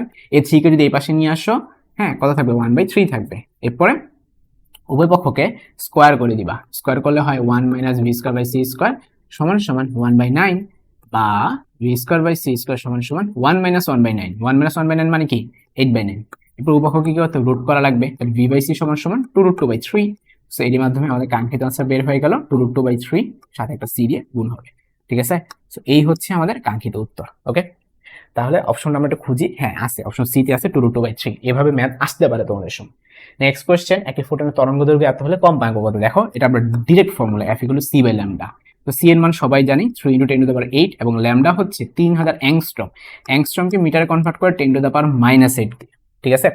তাহলে এখানে 3000, এই জিনিসটাকে আমরা 3 ইন্টু যদি কনভার্ট করি, 3 × 10⁻3, এখন 10⁻3 আর 10⁻⁸ করলে কত হয়? 10⁻⁵ হয়। 3 কাটা, তাহলে কত হলো? 10⁻8 আর -5, -5 উল্টে গেলে +5, 8 5 13। তাহলে উত্তর হবে 10⁻13, ঠিক আছে, উত্তর হবে 10⁻13। ওকে, আচ্ছা আমি আরেকবার যদি তোমাদেরকে একটু বলি কি ছিল। আচ্ছা আমি 8 লিখছি কেন, মুখে বলছি মানে 10 লিখছি, ধরো এটা কিন্তু 10। ঠিক আছে, তো এটা 10 হইলে আমাদের এটা কত হয়ে যাবে বলো দেখি, 3 আর -10 7 হবে, 8 আর 7 কত হবে গিয়ে 15, তাহলে উত্তর হবে 10⁻15। So the correct answer is 10⁻15। ওকে, আচ্ছা তো আশা করি তোমরা এটা খুব ভালো মতো বুঝে গেছো। ওকে, আচ্ছা নেক্সটে এখন যদি চলে যাই পরবর্তী প্রশ্নে, কি বলা হয়েছে যে 1.6 ইন্টু 10⁶ ইলেকট্রিক ভোল্ট গতিশক্তি সম্পূর্ণ ইলেকট্রনের ভর কত। তো স্যারে গতিশক্তি দিয়েছে, তোমাকে ভর বের করতে বলছে, তো আমরা গতিশক্তি সম্পন্ন, এখন হয়েছে কি গতিশক্তিকে আমরা প্রকাশ করে থাকি জানি কি দিয়ে, m - m0 into c square, এভাবে প্রকাশ করে থাকি। মনে রেখো, আমরা হাফ এম স্কয়ার ওইভাবে লিখতে পারবো না, কারণ এটা কিন্তু ভর কিন্তু চেঞ্জ হয়ে গেছে, এটা নর্মাল ভর না, এটা গতিশীল ভর। ঠিক আছে, সো স্যারে এই ভ্যালুটা দিয়ে দিছে যে 1.6 ইন্টু 10⁶ ইলেকট্রিক ভোল্টকে আবার কিভাবে কনভার্ট করে, 1.6 ইন্টু 10⁻⁻ কত 19 দিয়ে গুণ করলে। ঠিক আছে, আচ্ছা এখন স্যার কি চাইছে, ইলেকট্রনের ভর চাইছে, এটা কি ভর, গতিশীল ভর, এম চাইছে স্যারে। ঠিক আছে, তাহলে আমি এখান থেকে এম কিভাবে বের করবো, m - m0 c স্কয়ারটাকে ভাগ আকারে পাঠিয়ে দিব, 1.6 এর সাথে 1.6 গুণ করলে 2.56 হয়, আর 10⁻6 এর সাথে 10⁻−10 গুণ করলে 10⁻−13 হয়। ঠিক আছে, c স্কয়ার নিচে চলে যাবে, 3 ইন্টু 10⁸, এটা কি হবে, হোল স্কয়ার হয়ে যাবে। ওকে, তাইলে এখান থেকে কিন্তু দেখো আরামসে এম বের হয়ে যাচ্ছে, কেন, কারণ m0 এর মান তোমার মুখস্থ আছে 9.1 ইন্টু 10⁻−13। এখন হয়েছে কি ভাইয়া, এটা আসলে একটু পুরান সালে, 18 সালে তখন ক্যালকুলেটর অ্যালাউড ছিল, 20 সালের আগে প্রত্যেকটা ইউনিভার্সিটি আলাদা আলাদা এক্সাম হতো এবং ক্যালকুলেটর ছিল। সো আমি তোমাদের বলবো এটা প্যারা খাইও না, ক্যালকুলেশনে প্যারা খাইও না, এই প্রশ্ন আসবে না জীবনও এরকম মান দিয়ে, এমন মান দিবে যে তুমি কাটাকাটি করতে পারো, এখানে কাটাকাটি করার ওয়ে নাই। এর জন্য আমি এটাকে কি করবো, ক্যালকুলেশনটা ছেড়ে দিচ্ছি। ঠিক আছে, তোমরা ম্যাথটা বুঝছো কিনা, টপিকটা বুঝছো কিনা, দ্যাটস দ্য ম্যাটার। এটা আসলে 20, 21, 22 সালে কোনো প্রশ্নই আসে নাই। ঠিক আছে, এর জন্য এখন আমি তো কিছু তো তোমাদেরকে মানে সলভ করাতে হবে, তার জন্য আমি 19, 18 এই প্রশ্নগুলো সলভ করাচ্ছি, বাট এখানে আনফরচুনেটলি ক্যালকুলেটর প্রয়োজন, এটা ক্যালকুলেটর ছাড়া সম্ভবই না করা, বা করতে গেলে অনেক সময় লাগবে, এর জন্য এগুলো দিবে না। ঠিক আছে, তোমরা জাস্ট ম্যাপটা বুঝছো কিনা সেটা দেখবা। একটি নির্দিষ্ট বছরে কোন একটি দেশে মোট এত পরিমাণ বৈদ্যুতিক শক্তি উৎপন্ন হলে কতটুকু ভর শক্তিতে রূপান্তরিত হয়। দেখো ভর শক্তিতে রূপান্তরিত হওয়ার ফর্মুলা কি, ইকুয়াল টু এমসি স্কয়ার। এখন ইটা কিন্তু জুল এককে হইতে হবে, এখানে যে এককটা দিয়েছে জুল একক না, কিলোওয়াট আওয়ার কিন্তু জুল একক না। জুল এককে কনভার্ট করে কিভাবে, 3.6 ইন্টু 10⁶ দিয়ে গুণ করে। তাহলে ই এর মানটা আমরা কত লিখবো বলো তো, 7.5 ইন্টু 10⁻11 তো আছে, এটাকে আমরা গুণ করবো 3.6 ইন্টু 10⁻⁶ কত 6 দিয়ে, তাহলে এম সি স্কয়ার হলো। এখন স্যার এখানে এম চাইছে, তাহলে তুমি যে কাজটা করবা, সি স্কয়ারটাকে ভাগ আকার নিচে নিয়ে যাবা, সি স্কয়ার মানে কি আলোর বেগের স্কয়ার, আলোর বেগ হচ্ছে 3 ইন্টু 10⁸, এটাকে স্কয়ার করলে কত হয় 9 ইন্টু 10⁻60। এখন তোমার কাজ হচ্ছে এটা ক্যালকুলেশন করা, এটা কিন্তু চাইলে করা যায়, এটা করা যায়, এটা হাতে করা যাবে। দেখো এখানে হলো 11, এখানে 6, তাহলে 11 আর 6 করলে 16 হয়, তাহলে ওই উপরে 16 নিচেও 16, তাহলে কিন্তু এটা কাটাকাটি চলে যায়। তাহলে তোমার গুণ করতে হবে 7.5 এর সাথে 3.6 গুণ করতে হবে, পরে 9 দিয়ে ভাগ করতে হবে, দ্যাটস ইট। এখন হয়েছে কি, আমি একটা চালাকি করি, 7.5 গুণন 3.6 কে আমি লিখবো হলো 36 ইন্টু 10⁻⁻1। কারো কোনো আপত্তি আছে? নাই। এটা আমি কেন করছি, কারণ 9 সাথে কাটাকাটি করার জন্য, 4 নং 36, এখানে 4 থাকবে, তো 4 এর সাথে 5.5 গুণ করে একবার পান্তাবাদ, 7.5 নাম তো সবাই পারো, 7.5 কে 7.5, 7.5 দুগুণ কত 15, হ্যাঁ, তো 4 দিয়ে গুণ করতে হবে, তার মানে 15 কে আবার ডাবল করবা, তো 15 দুগুণ 30, তো 7.5 কে 4 দিয়ে গুণ করলে 30 হয়। তাহলে এখানে হলো 30, আর এখানে 10⁻1, 30 কে 10⁻1 দিয়ে গুণ করলে কত হয় 3 হয়। সো আমি কিন্তু এম এর মানটা পেয়ে গেলাম 3 কেজি। ঠিক আছে, উত্তর হচ্ছে এম এর মান 3 কেজি। ওকে, আচ্ছা এখানে 30 কেজি কেন দিয়েছে আই ডোন্ট নো, এখানে আমাদের উত্তরটা আসতেছে 3 কেজি, বা তোমরা আরেকবার ক্যালকুলেশন রিচেক করতে পারো, যে 7.5 ইন্টু 10⁻11 ছিল, এটাকে আমরা গুণ করবো কত 3.6 ইন্টু 10⁻6 দিয়ে গুণ করবো। ঠিক আছে, আচ্ছা পরে আমরা সি স্কয়ার দিয়ে ভাগ করে দিব। ঠিক আছে, সি স্কয়ার মানে কি, সি মানে হচ্ছে 3 ইন্টু 10⁸, তো 3 কে গুণ করলে 9 হয়, 10⁸ কে ডাবল করলে 16 হয়। ঠিক আছে, এরপর কি করছি, 3.6 কে লিখছি হলো 16 ইন্টু 10⁻1, এতে 36 আমরা কাটাকাটি করলে উপরে 4 থাকলো, 4 এর সাথে 7.5 গুণ করলে তোমার 30 থাকে, কিন্তু পাশে আবার 10⁻1 ছিল। ও আচ্ছা, কাহিনী হলো 11 সাথে 6 যোগ করলে তো 17 হয়, আমি 16 লিখছি, আমি 16 লিখছিলাম, 16 কেটে দিয়েছিলাম, বাট উপরে তো 17, উপরে কত ছিল 17, তার মানে একটা উপরে 17 নিচে 16, একটা 10 কিন্তু রয়ে গেল, হা হা হা হা, একটা 10 কি রয়ে গেল। ঠিক আছে, তাহলে 10 এর সাথে 10⁻1 তো কাটাকাটি চলে যায়, কাটাকাটি চলে গিয়ে 4 আর 7.5 গুণ করলে 30 হয়, এবার মিলছে। ঠিক আছে, সো ওনাদের কোনো ভুল নাই, উত্তর হবে গিয়ে 30 KG. So the correct answer is 30 KG. Okay, next question, কৃষ্ণকার একক ক্ষেত্রফল হতে প্রতি সেকেন্ডে যে তাপশক্তি নিশ্চিত হয় তা তাপমাত্রার সাথে কিভাবে সম্পর্কিত? অ্যাকচুয়ালি তোমাদের বইয়ে নাই, এটা পুরো সিলেবাসে ছিল, বাট আই ডোন্ট নো কেন দিয়ে দিছে। নিশ্চিত থাকো তোমাদের আসবে না, এই ফর্মুলা খালি মনে রাখবে, ইকুয়াল টু 2 দ্যাটস ইট। কেমনে আসছে, কোথা থেকে আসছে জানার কোনো প্রয়োজন নাই। ঠিক আছে, কৃষ্ণকায় তোমাদের সিলেবাসের বাইরে। তো এই মাধ্যমে আমরা আধুনিক পদার্থবিজ্ঞান শেষ করে ফেলছি। নেক্সট চলে যাচ্ছি পরমাণু মডেল। পরমাণু মডেল নিউক্লিয়ার পদার্থবিজ্ঞানের মধ্যে থেকে আসলে খুবই ইম্পর্টেন্ট হচ্ছে নিউক্লিয়ার পদার্থবিজ্ঞান, পরমাণু মডেল থেকে তেমন আসে না। হাই ভোল্টেজ ইম্পর্টেন্ট হচ্ছে নিউক্লিয়ার পদার্থবিজ্ঞান। তো এটার মধ্যে আবার অবক্ষয় ধ্রুবকটা তোমার জানাই লাগবে। ফর্মুলাটা হচ্ছে যে তোমার ধরো একটা তেসো পদার্থ আছে, এখান থেকে কি কি বের হয়, আলফা বের হয়, বিটা বের হয়, গামা বের হয়, ঠিক আছে। তো এটার মধ্যে সবচেয়ে স্ট্রেট লাইনে যে চলে যায় সে হচ্ছে গামা, একটু হালকা যে বেঁকে যায় সে হচ্ছে আলফা, আরো বেশি বেঁকে যায় সে হচ্ছে বিটা। তোমাদেরকে আমি বলবো এই ছকটা পড়ে নিতে, বা বৈশিষ্ট্য আছে বইয়ে খুব সুন্দর মতো, আলফার বৈশিষ্ট্য, বিটার বৈশিষ্ট্য, গামার বৈশিষ্ট্য সুন্দর করে পড়ে নিবা, এগুলো থেকে পরীক্ষা আসতে পারে। তো এরা যে বের হচ্ছে অটোমেটিক্যালি, ধরো এখানে n নট পরিমাণ পরমাণু ছিল, অটোমেটিক্যালি সে ক্ষয় হচ্ছে, ক্ষয় হইতে হইতে হইতে ধরো টি সময় পরে n সংখ্যক পরমাণু ধরো অবশিষ্ট আছে। তো এখন তোমাকে প্রশ্ন করা হলো যে মানে মানে এই রিলেটেড ম্যাথ আসলো যে কত টাইম পরে, কতক্ষণ পরে, কতগুলো অবশিষ্ট থাকে, এরকম টাইপের। তো ফর্মুলাটা হচ্ছে, অবক্ষয় ধ্রুবকের সূত্রটা হচ্ছে যে তোমার যে পরিমাণ ভাঙনটা হবে সময়ের সাথে সাথে যে পরিমাণ ভাঙন হবে, ভাঙন মানে কি নেগেটিভ, তাই না? যে পরিমাণ ভাঙন হবে সেটা উপস্থিত পরমাণুর সংখ্যার সমানুপাতিক। অর্থাৎ তোমার যদি উপস্থিত বেশি পরমাণু থাকে, তোমার যদি এত পরমাণু থাকে, সেটা খুব তাড়াতাড়ি ভাঙবে, ভাঙতে ভাঙতে ভাঙতে ভাঙতে ভাঙতে আস্তে আস্তে স্লো হয়ে যাবে। মানে ব্যাপারটা হচ্ছে তোমার একটা বিল্ডিং আছে, এই বিল্ডিংটা ধরো বড়, হ্যাঁ, তো ফার্স্ট এটা খুব দ্রুতটা ভাঙবে, তো বিল্ডিং ভাঙলে কি হবে, আস্তে আস্তে বিল্ডিংটা তো ছোট হয়ে যাবে। তো তোমার অবশিষ্ট পরমাণু সমানুপাতিক, অর্থাৎ তোমার বিল্ডিং যদি ছোট হইতে থাকে, ভাঙনটাও স্লো হইতে থাকবে, ঠিক আছে। হইতে হইতে তোমার বিল্ডিং যখন ছোট হয়ে যাবে, তখন ভাঙনটা একবার স্লো হয়ে যাবে, অনেক আস্তে আস্তে আস্তে আস্তে। তো আমরা জিনিসটাকে এভাবে যদি প্রকাশ করি, পরবর্তী ইন্টিগ্রেশন করে টোরে একটা ফর্মুলা আসে, ফর্মুলা হচ্ছে n equal to n naught E to the power minus of lambda T. তোমাদের প্রশ্ন, ভাই এগুলো কি? n হচ্ছে অবশিষ্ট পরমাণুর সংখ্যা, n কি অবশিষ্ট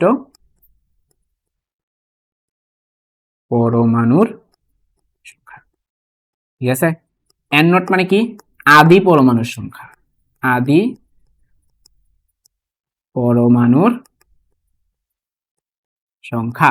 ল্যামডাটা কি, অবক্ষয় ধ্রুবক, ল্যামডাটা হচ্ছে অবক্ষয় ধ্রুবক, টিটা হচ্ছে টাইম, যে তোমার কতক্ষণ পরে ক্ষয়ের কথাটা বললো, ঠিক আছে।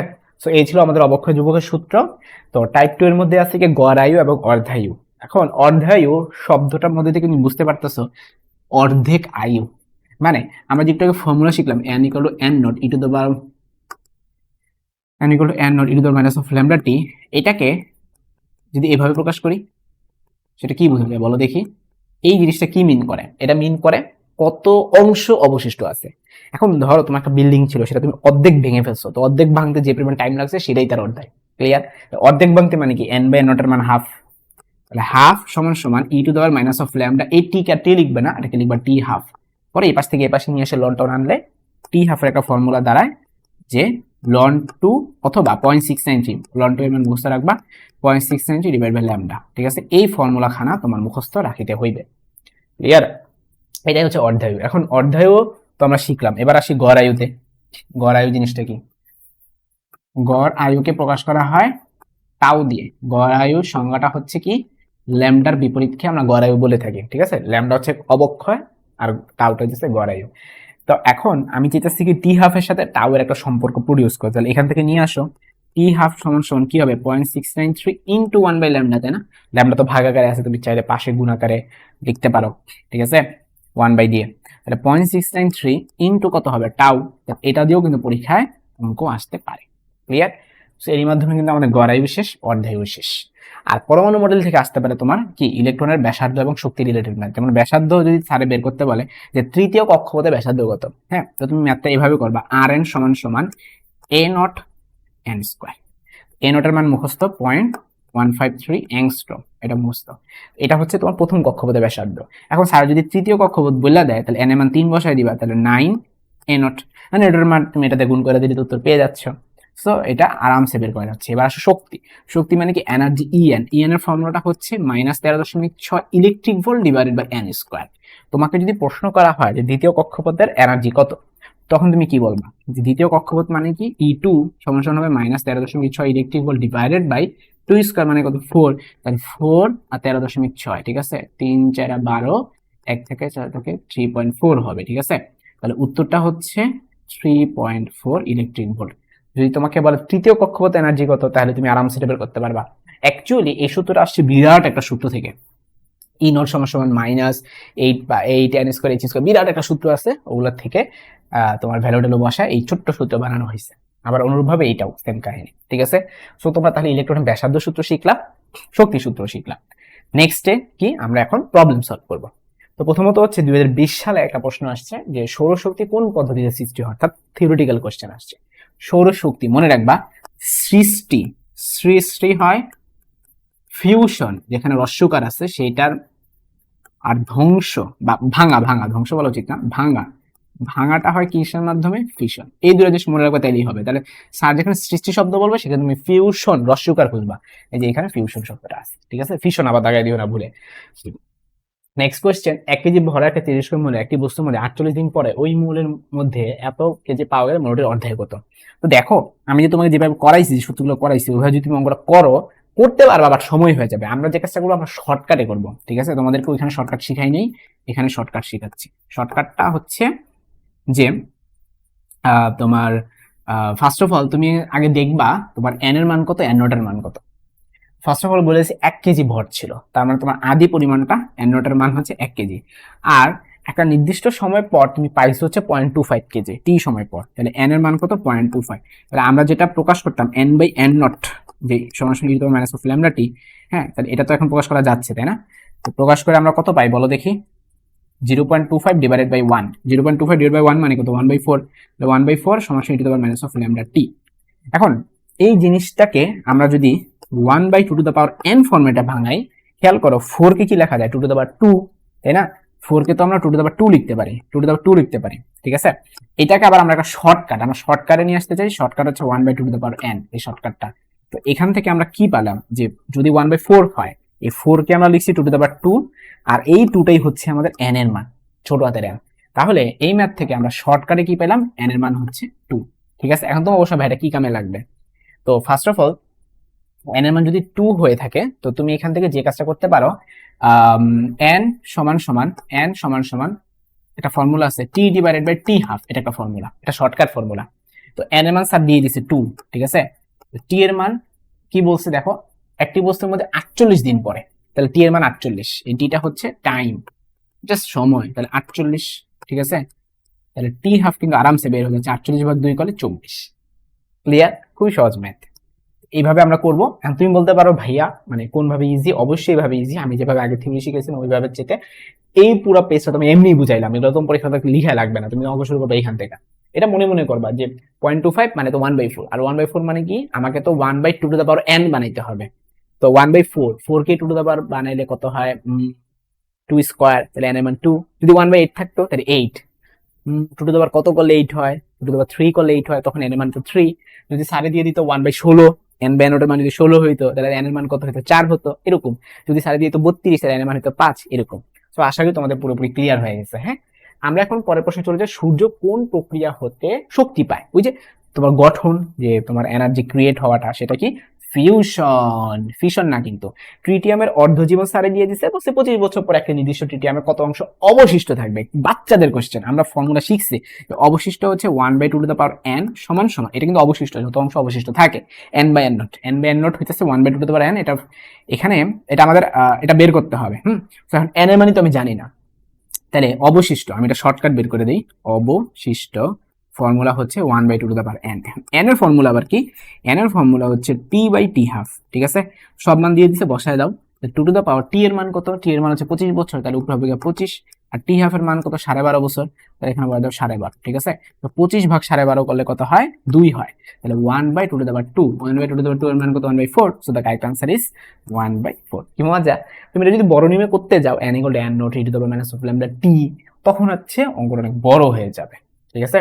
সো এই মাধ্যমে কিন্তু আমাদের পরমাণু মডেল ও নিউক্লিয়ার পদার্থবিজ্ঞান চ্যাপ্টারটা শেষ। আমরা চলে যাচ্ছি সেমিকন্ডাক্টর চ্যাপ্টারে। সেমিকন্ডাক্টর ইলেকট্রনিক্স এর মধ্যে আসলে এই পাঠটুকু পুরা আইসিটির মধ্যে পড়লেও এই জিনিসটাই পরীক্ষা বেশি আসছে এমনিতে, ঠিক আছে। তোমাদেরকে যদি একটুখানি দেখাই যে সংখ্যা পদ্ধতিটাই সবচেয়ে বেশি আসে, সংখ্যা পদ্ধতি, লজিক গেট এবং সর্বশেষ শিখব আমরা ট্রানজিস্টর ম্যাথ।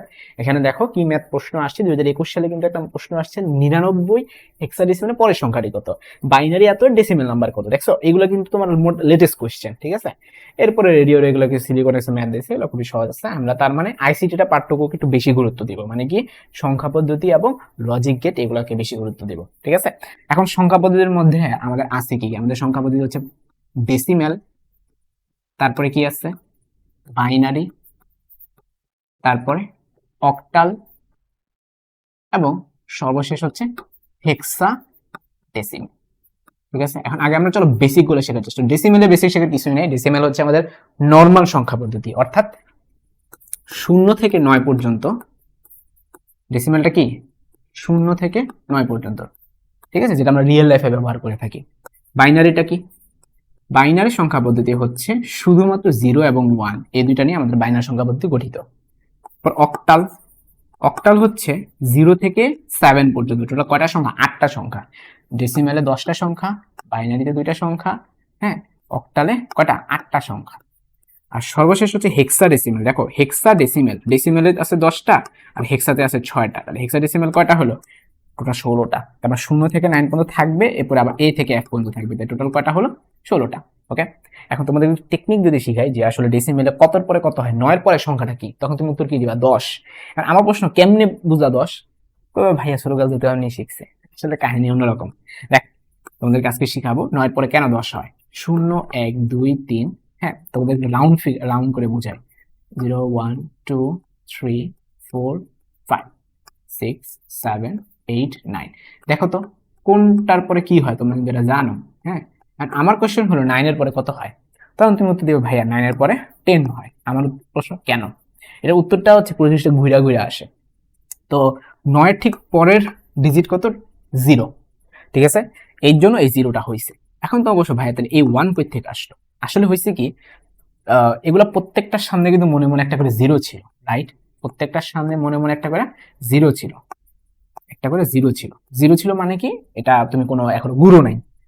তোমার 9 যখনই পার হয়ে যাবে, একবার ঘুরান্তি শেষ হয়ে গেছে, তাই না, একবার ঘুরান্তি শেষ হয়েছে দেখা এখানে 1 হয়েছে। বিশ্বাস না, তুমি আবার ঘুরান্তি শেষ করো, আবার ঘুরান্তি শেষ করলে লাস্টে কত পর্যন্ত আসবো, 19 পর্যন্ত আসবো, তাই না। এখন 19-এর ঠিক পরের সংখ্যাটা কত, 20। আমি এখন প্রমাণ দিয়ে দিব কেন 20, সেটা কারণ হচ্ছে 9 ঠিক পরের ডিজিটটা হচ্ছে 0। আর ঘুরান্তি তোমার পুরো ফুল ঘুরান্তি এখন কয়বার শেষ হলো, দিবেন না। এই জন্য একের পরে যে সংখ্যাটা 2 আসছে।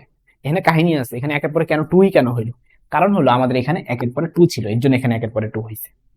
এখানে যদি এমন হইতো ধরো একের পরে 3 হইতো, হ্যাঁ, তাহলে এখানেও কিন্তু একের পরে 2 না হয়ে 3 হইতো। সেটা ডিপেন্ড করতেছে এইটার উপর, মানে ঘুরান্তি নাম্বারটাও ডিপেন্ড করে এইগুলোর উপর।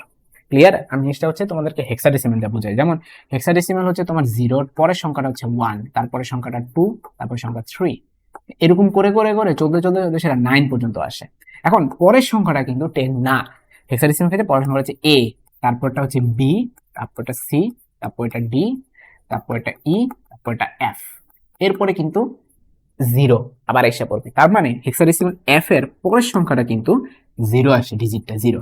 কিন্তু এই যে বললাম যে ফার্স্টে তোমার প্রত্যেকটা সামনে মনে মনে 0 ছিল, মানে কোনো ঘুরো নাই। f এর পরে কি একবার ঘোরা শেষ হয়ে যায়, এই জন্য সামনে একটা 1 আসে পড়ে। সো f এর পরের সংখ্যাটা কত, 10। মনে রাখবা হেক্সাডেসিমালে f হইতেছে পূর্ণ 16তম সংখ্যা, তার ঠিক পরের সংখ্যাটা হইতেছে 10, ঠিক আছে। এবার আবার চলতে থাকবে 10 11 12, এরকম করে এটা চলতে চলতে চলতে কত পর্যন্ত চলবে, 19 পর্যন্ত ধরো চললো। এখন যদি কোশ্চেন করি হেক্সাডেসিমালে 19 এর পরের সংখ্যাটা কি, অনেক বোকারা উত্তর দিবে 20।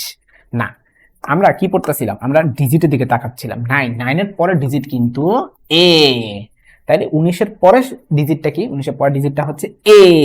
এখন তোমার ঘুরান্তি কি শেষ হইছে, হয় নাই, তাহলে তুমি কি করবা, তোমার তো 1 ছিল সবার সামনে, তাহলে 1ই দিবা। ঘুরান্তি শেষ হয়ে গেলে 1 ডিজিট বাড়বে। ক্লিয়ার।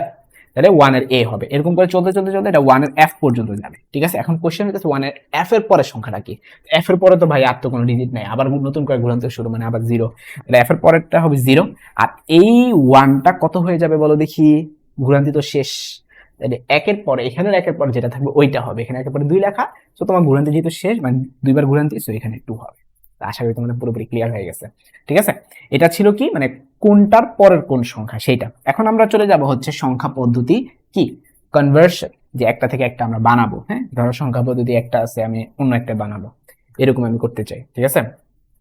তো সেই ক্ষেত্রে কি করবো দেখো, ফার্স্ট অফ অল আমি তোমাদেরকে শেখাবো হচ্ছে ধরো তোমাকে স্যারে একটা সংখ্যা দিয়ে দিল 75, একটা ডেসিমেল একটা নাম্বার দিয়ে দিল, ডেসিমেল থেকে যে কোনো সংখ্যা পদ্ধতি। ফার্স্টে আমি কি শেখাবো, ডেসিমেল হতে যে কোনো, ডেসিমেল হতে যে কোনো সংখ্যা পদ্ধতি এখন শেখাবো। ফার্স্ট অফ অল স্যার তোমাকে 75 দিয়ে দিল, দিয়ে বললো এটাকে তোমার বাইনারি বানাও, অক্টাল বানাও, হেক্সাডেসিমাল বানাও। খুবই সহজ। বাইনারি বলে কত, দুইটা ভাগ করতে হয়। 75কে দুইটা ভাগ করলে তুমি জানো 37.5 হয়। 37.5-এর শুধু 37 পূর্ণ সংখ্যা নিবা, 0.5 বাদ দিয়ে দাও। হ্যাঁ, তুমি 37 পূর্ণ সংখ্যা নিবা। এখন 37 সাথে 2 গুণ করলে কত হয়, 74 হয়। আরো এক বাকি থাকে 75 আসতে, মানে ভাগশেষ 1, ওটা এখানে দিবা। অনুরূপভাবে আবার দুইটা ভাগ করো, 37কে দুইটা ভাগ করলে কত হয় তোমার বলো তো, 36কে দুইটা ভাগ করলে 18 হয়, 18.5 হয়। বুঝছি তো, 0 বাদ দিয়ে দাও, তাহলে 18 লিখবা। 18-র সাথে 2 গুণ করলে 18 গুণ 36, এখানে ছিল 37, হাতে 1 থাকে। আবার দুইটা ভাগ করো, 18কে দুইটা ভাগ করলে 9 হয়, হাতে কিন্তু কিছু থাকে না, ঠিক আছে, মানে কোনো অবশেষ থাকে না, সেটা 0। আবার 9কে দুইটা ভাগ করলে কিন্তু দেখো, 9কে দুইটা ভাগ করলে 4.5 হয়, তো 0.5 বাদ দিতে বলছি, তার মানে 4, এখানে 4 লিখবা। এটার সাথে গুণ দিবা, 4 গুণ 8, বাট ছিল 9, হাতে 1 থাকে, ঠিক আছে। আবার দুইটা করলে এখানে 4কে দুইটা ভাগ করলে 2 হয়, হাতে কিছু থাকে না, 0। 2কে দুইটা ভাগ করলে 1 হয়, 2কে যদি তুমি দুইটা ভাগ করো 1 হয়, হাতে কিন্তু কিছু থাকে না।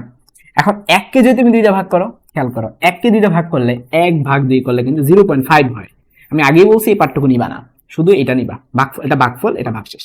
তাহলে 0 মানে 0.5 কে পরে আবার দুইটা গুণ করলে যা বের হয় সেটা ভাগশেষ। তাহলে 0 হচ্ছে আমাদের এখানে থাকবে, আর 0-র সাথে 2 গুণ করলে 0 হয়, বাট হাতে আমাদের 1 থেকে যাচ্ছে, ঠিক আছে, 1। তাহলে লিখবা হচ্ছে নিচ থেকে উপরে। তাহলে যদি বাইনারিতে কনভার্ট করো, 75 যদি ডেসিমেলে থাকে, এটা বাইনারিতে কত হবে, 1 1 2, দুইটা শূন্য, তারপরে 1 0 1 0 1 1, দ্যাটস ইট। সো এরই মাধ্যমে কিন্তু আমার ডেসিমেল থেকে বাইনারি শেষ। এখন এক ঢিলে যে আমি কয়টা পাখি মারছি জানো, 3টা পাখি মারছি। তুমি যদি এখন অক্টালে কনভার্ট করতে যাও, খালি 2 এর জায়গায় 8 দিয়ে দিবা, পুরো সেম কপি পেস্ট। যদি তুমি হেক্সাডেসিমাল কনভার্ট করতে যাও, 2 এর জায়গায় তুমি 16 দিয়ে দিবা। ক্লিয়ার? একটা দেখাই দিই, 16, তোমরা যে একটা দেখাই, 16, তারপরে কত, 75, 16 নামটা পড়ো, 16 কে 16, 16 দুগুণ 32, 16 কত, 48, 4 16 64, 4 16 64, ঠিক আছে, 4 16 64, হাতে থাকে কত, 11। তাহলে এটা এভাবে লিখবা যে 75 16 দিয়ে ভাগ করতেছো, তো তোমার তাহলে ভাগশেষ, ভাগফল কত, ভাগফল হচ্ছে 4। এখন 4 16 64 তো, আর এখানে আছে 75, তাহলে তোমার কত লাগে, আর 64 75 11 লাগে। তোমার হাতের কাছে 11। এখন ডেসিমেলে তো 11 না, ডেসিমেলে তো তোমার 9 এর পরে হইতেছে 10 এর বদলে a হয়, ঠিক আছে, 11 এর বদলে b হয়, তাহলে এখানে b হবে। তো তোমার হাতে কিন্তু রইল বি, ঠিক আছে, ওকে, হাতে তোমার রইল বি। এখন তুমি জিনিসটাকে আবার 16 দিয়ে ভাগ করবা। এখন 4 ভাগ 16 দিলে, হ্যাঁ, উত্তর 0 পয়েন্ট সামথিং আসবে। তো বলছিলাম ওগুলা বাদ, তুমি 0 নিবা। হ্যাঁ, তাহলে তোমার হাতে কত ছিল, 4, তাহলে এখানে 4, তাহলে আনসার হবে নিচে থেকে উপরে, উত্তর হবে 4b। ক্লিয়ার? সো এইভাবে তোমরা ডেসিমাল থেকে যে কোনো সংখ্যা পদ্ধতিতে কনভার্ট করতে পারবা। নেক্সটে আমি এখন তোমাদেরকে শিখাবো যে কোনো থেকে এবার ডেসিমেলে কনভার্ট করবো। এতক্ষণ ছিল ডেসিমেল থেকে যে কোনো, এখন হইতেছে যে কোনো হতে ডেসিমেল, মানে উল্টা প্রসেস। উল্টা প্রসেস কি, কেমনে করে, যেমন এইটাই তোমাদেরকে দেখাই। যেমন এই প্রশ্নটা, এই যে 1001011, তোমাকে আমি প্রশ্ন করলাম 1001011, প্রশ্নটা ঠিক আছে, 1001011, তোমাকে আমি প্রশ্ন করলাম এটা বাইনারিতে আছে, এখন আমার এটা ডেসিমেল বানাই দাও।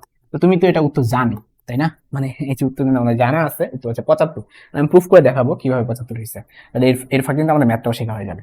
রুলটা হচ্ছে সবার ডানে যে থাকবে তার উপরে মনে মনে একটা 0 দিবা, এভাবে সবগুলা দিবা, ঠিক আছে, 2 3 4 5 6, এভাবে দেওয়ার পর এখানে যে সংখ্যাটা থাকবে এটা লিখবা, লিখে ইনটু টু টু দা পাওয়ার।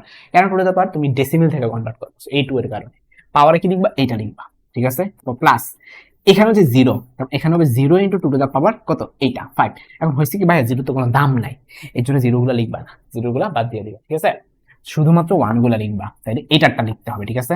এখন এখানে কত আছে, 1 আছে, সো তুমি 1 লিখবা। তারপরে 1 ইনটু টু টু দা পাওয়ার কত দিবা, 3 দিবা, ঠিক আছে। আবার এখানে একটা 1 আছে, 1 ইনটু টু টু দা পাওয়ার কত দিবা, 1 দিবা। তারপর এখানে একটা 1 আছে, 1 ইনটু টু টু দা পাওয়ার 0 দিবা, ঠিক আছে। তাহলে কত আসছে, টু টু দা পাওয়ার 5 ছিল 32 এবং 6 ছিল 64, 64 প্লাস 8 প্লাস 2 প্লাস 1, 64 আর 72, 73 74 75। সো আমাদের উত্তরটা আসলো 75। দেখো আমি কিন্তু বলে দিছিলাম আমাদের উত্তরটা 75 আসবে।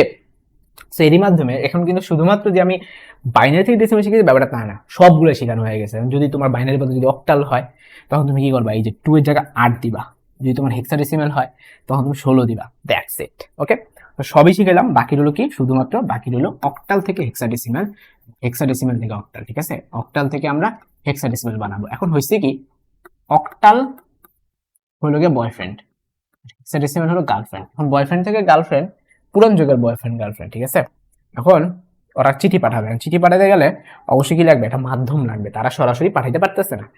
অক্টালের অক্টালের বয়ফ্রেন্ড কি করলো, হেক্সাডেসিমালের হচ্ছে ভাই, ছোট ভাই, হেক্সাডেসিমালের ছোট ভাইকে বললো নাও তুমি চিঠিটা নিয়ে যাও।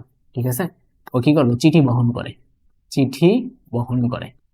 এখন চিঠি বহন করার মানেটা কি, মানেটা হচ্ছে ধরো তোমার একটা সংখ্যা আমি দিয়ে দিই, ধরো 617, এটা ধরো একটা অক্টাল সংখ্যা, ধরুন এটা একটা অক্টাল সংখ্যা।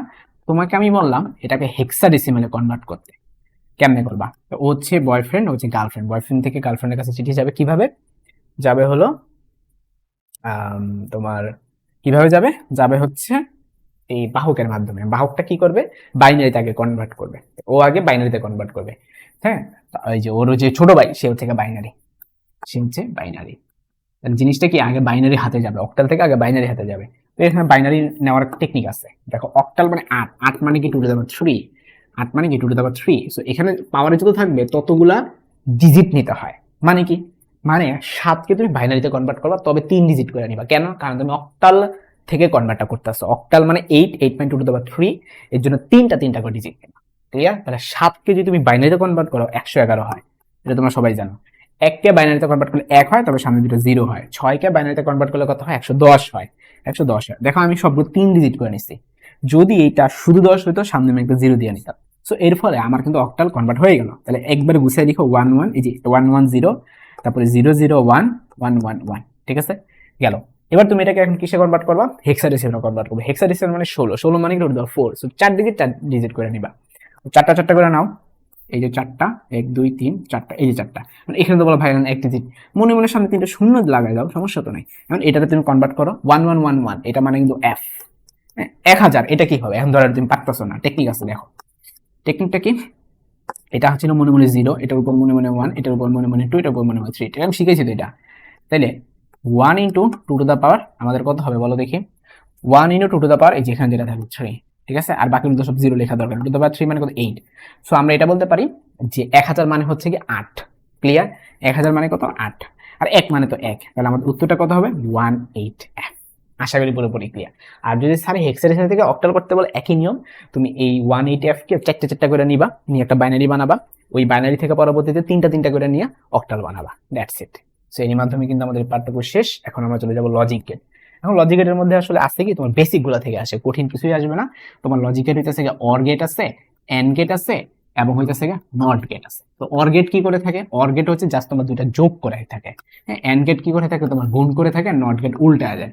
ঠিক আছে, তাহলে অর গেটের কাজ হচ্ছে যোগ করা, এন্ড গেটের কাজ হচ্ছে গুণ করা, এবং নট গেটের কাজ হচ্ছে উল্টা। ঠিক আছে, এটা ছাড়া আরো গেট আছে, নর গেট আছে, নর গেট যে কাজটা করে অরের টাকে খালি উল্টায় দেয়। ঠিক আছে, এগুলো তোমরা পারো, আসে রিভিশন দিয়ে দিচ্ছি। ন্যান্ড গেট কি করে থাকে, ন্যান্ড গেট কি করে থাকে, এন্ড কে উল্টায় দেয়, এন্ড কে উল্টায়। এগুলো সত্য সারণীগুলো খুবই সিম্পল। অর গেটের ক্ষেত্রে যে 0 0 হলে 0 হয়, 0 1 হলে 1 হয়, 1 0 হলে 1 হয়, 1 1 হলে কি হয় 1 হয়। তার মানে 0 0 বাদে বাকি সবাই, অর্থাৎ একটা 1 থাকলে অর গেটে আউটপুটটা 1 হয়ে যায়। আর এন্ড এর ক্ষেত্রে একটা 0 থাকলে আউটপুটটা 0 হয়ে যায়। ঠিক আছে, আর নট গেটের ক্ষেত্রে 0 থাকলে 1 হয়, 1 থাকলে 0 হয়। আর নর গেটটা হচ্ছে এটার উল্টা, অর এর উল্টা, ন্যান্ড গেট হচ্ছে ন্যান্ড এর উল্টা। ক্লিয়ার, এগুলো ছিল বেসিক কথাবার্তা। আর আরেকটা জিনিস আছে, সেটা হচ্ছে এক্সক্লুসিভ অর এবং এক্সক্লুসিভ নর। এক্সক্লুসিভ অরটা কি, যে তোমার এ বার বি প্লাস এ বি বার। ঠিক আছে, এটা এক্সক্লুসিভ অর। আর এক্সক্লুসিভ নটটা হচ্ছে এ বি প্লাস এ বা বি বার। যদি চিত্র আঁকার চেষ্টা করো এক্সক্লুসিভ অর এবং নরের, এক্সক্লুসিভ অরটা হচ্ছে এ এক্সক্লুসিভ বি, এটা চিত্রটা হচ্ছে এরকম, অর্থ এই যে এরকম। ঠিক আছে, এরকম। ঠিক আছে, এটা এক্সক্লুসিভ অর। আর এক্সক্লুসিভ নটটা হচ্ছে একটা পুটুলি দিয়ে দিবা সামনে, দ্যাটস ইট, এটা হচ্ছে এক্সক্লুসিভ নর। হ্যাঁ, ন্যান্ড গেটটার চিত্র হচ্ছে এরকম, এই যে এন্ড একটা পুটুলি দিয়ে দিবা, দ্যাটস ইট। নর গেটের চিত্রটা হচ্ছে এরকম, এই যে অর একটা পুটুলি দিয়ে দিবা, দ্যাটস ইট। ঠিক আছে, অর গেটটা দেখতে হচ্ছে এরকম, অর গেটটা এরকম, এন্ড গেটটা হচ্ছে একটু এরকম। ঠিক আছে, দেখতে পাচ্ছ কিনা, এই যে এরকম। আর নট গেটটা হচ্ছে জাস্ট এরকম একটা পুটুলি, that's it. Okay, so logic gate তোমার আইসিটি অত কিছু জানা লাগবে না, জাস্ট ফিজিক্সের জন্য এতটুকু জরুরি। আর ট্রানজিস্টরের ম্যাথের জন্য তোমার লাগবে কি কি, দুইটা ফর্মুলা লাগবে। আমরা জানি আই সমান সমান আইবি প্লাস আইসি।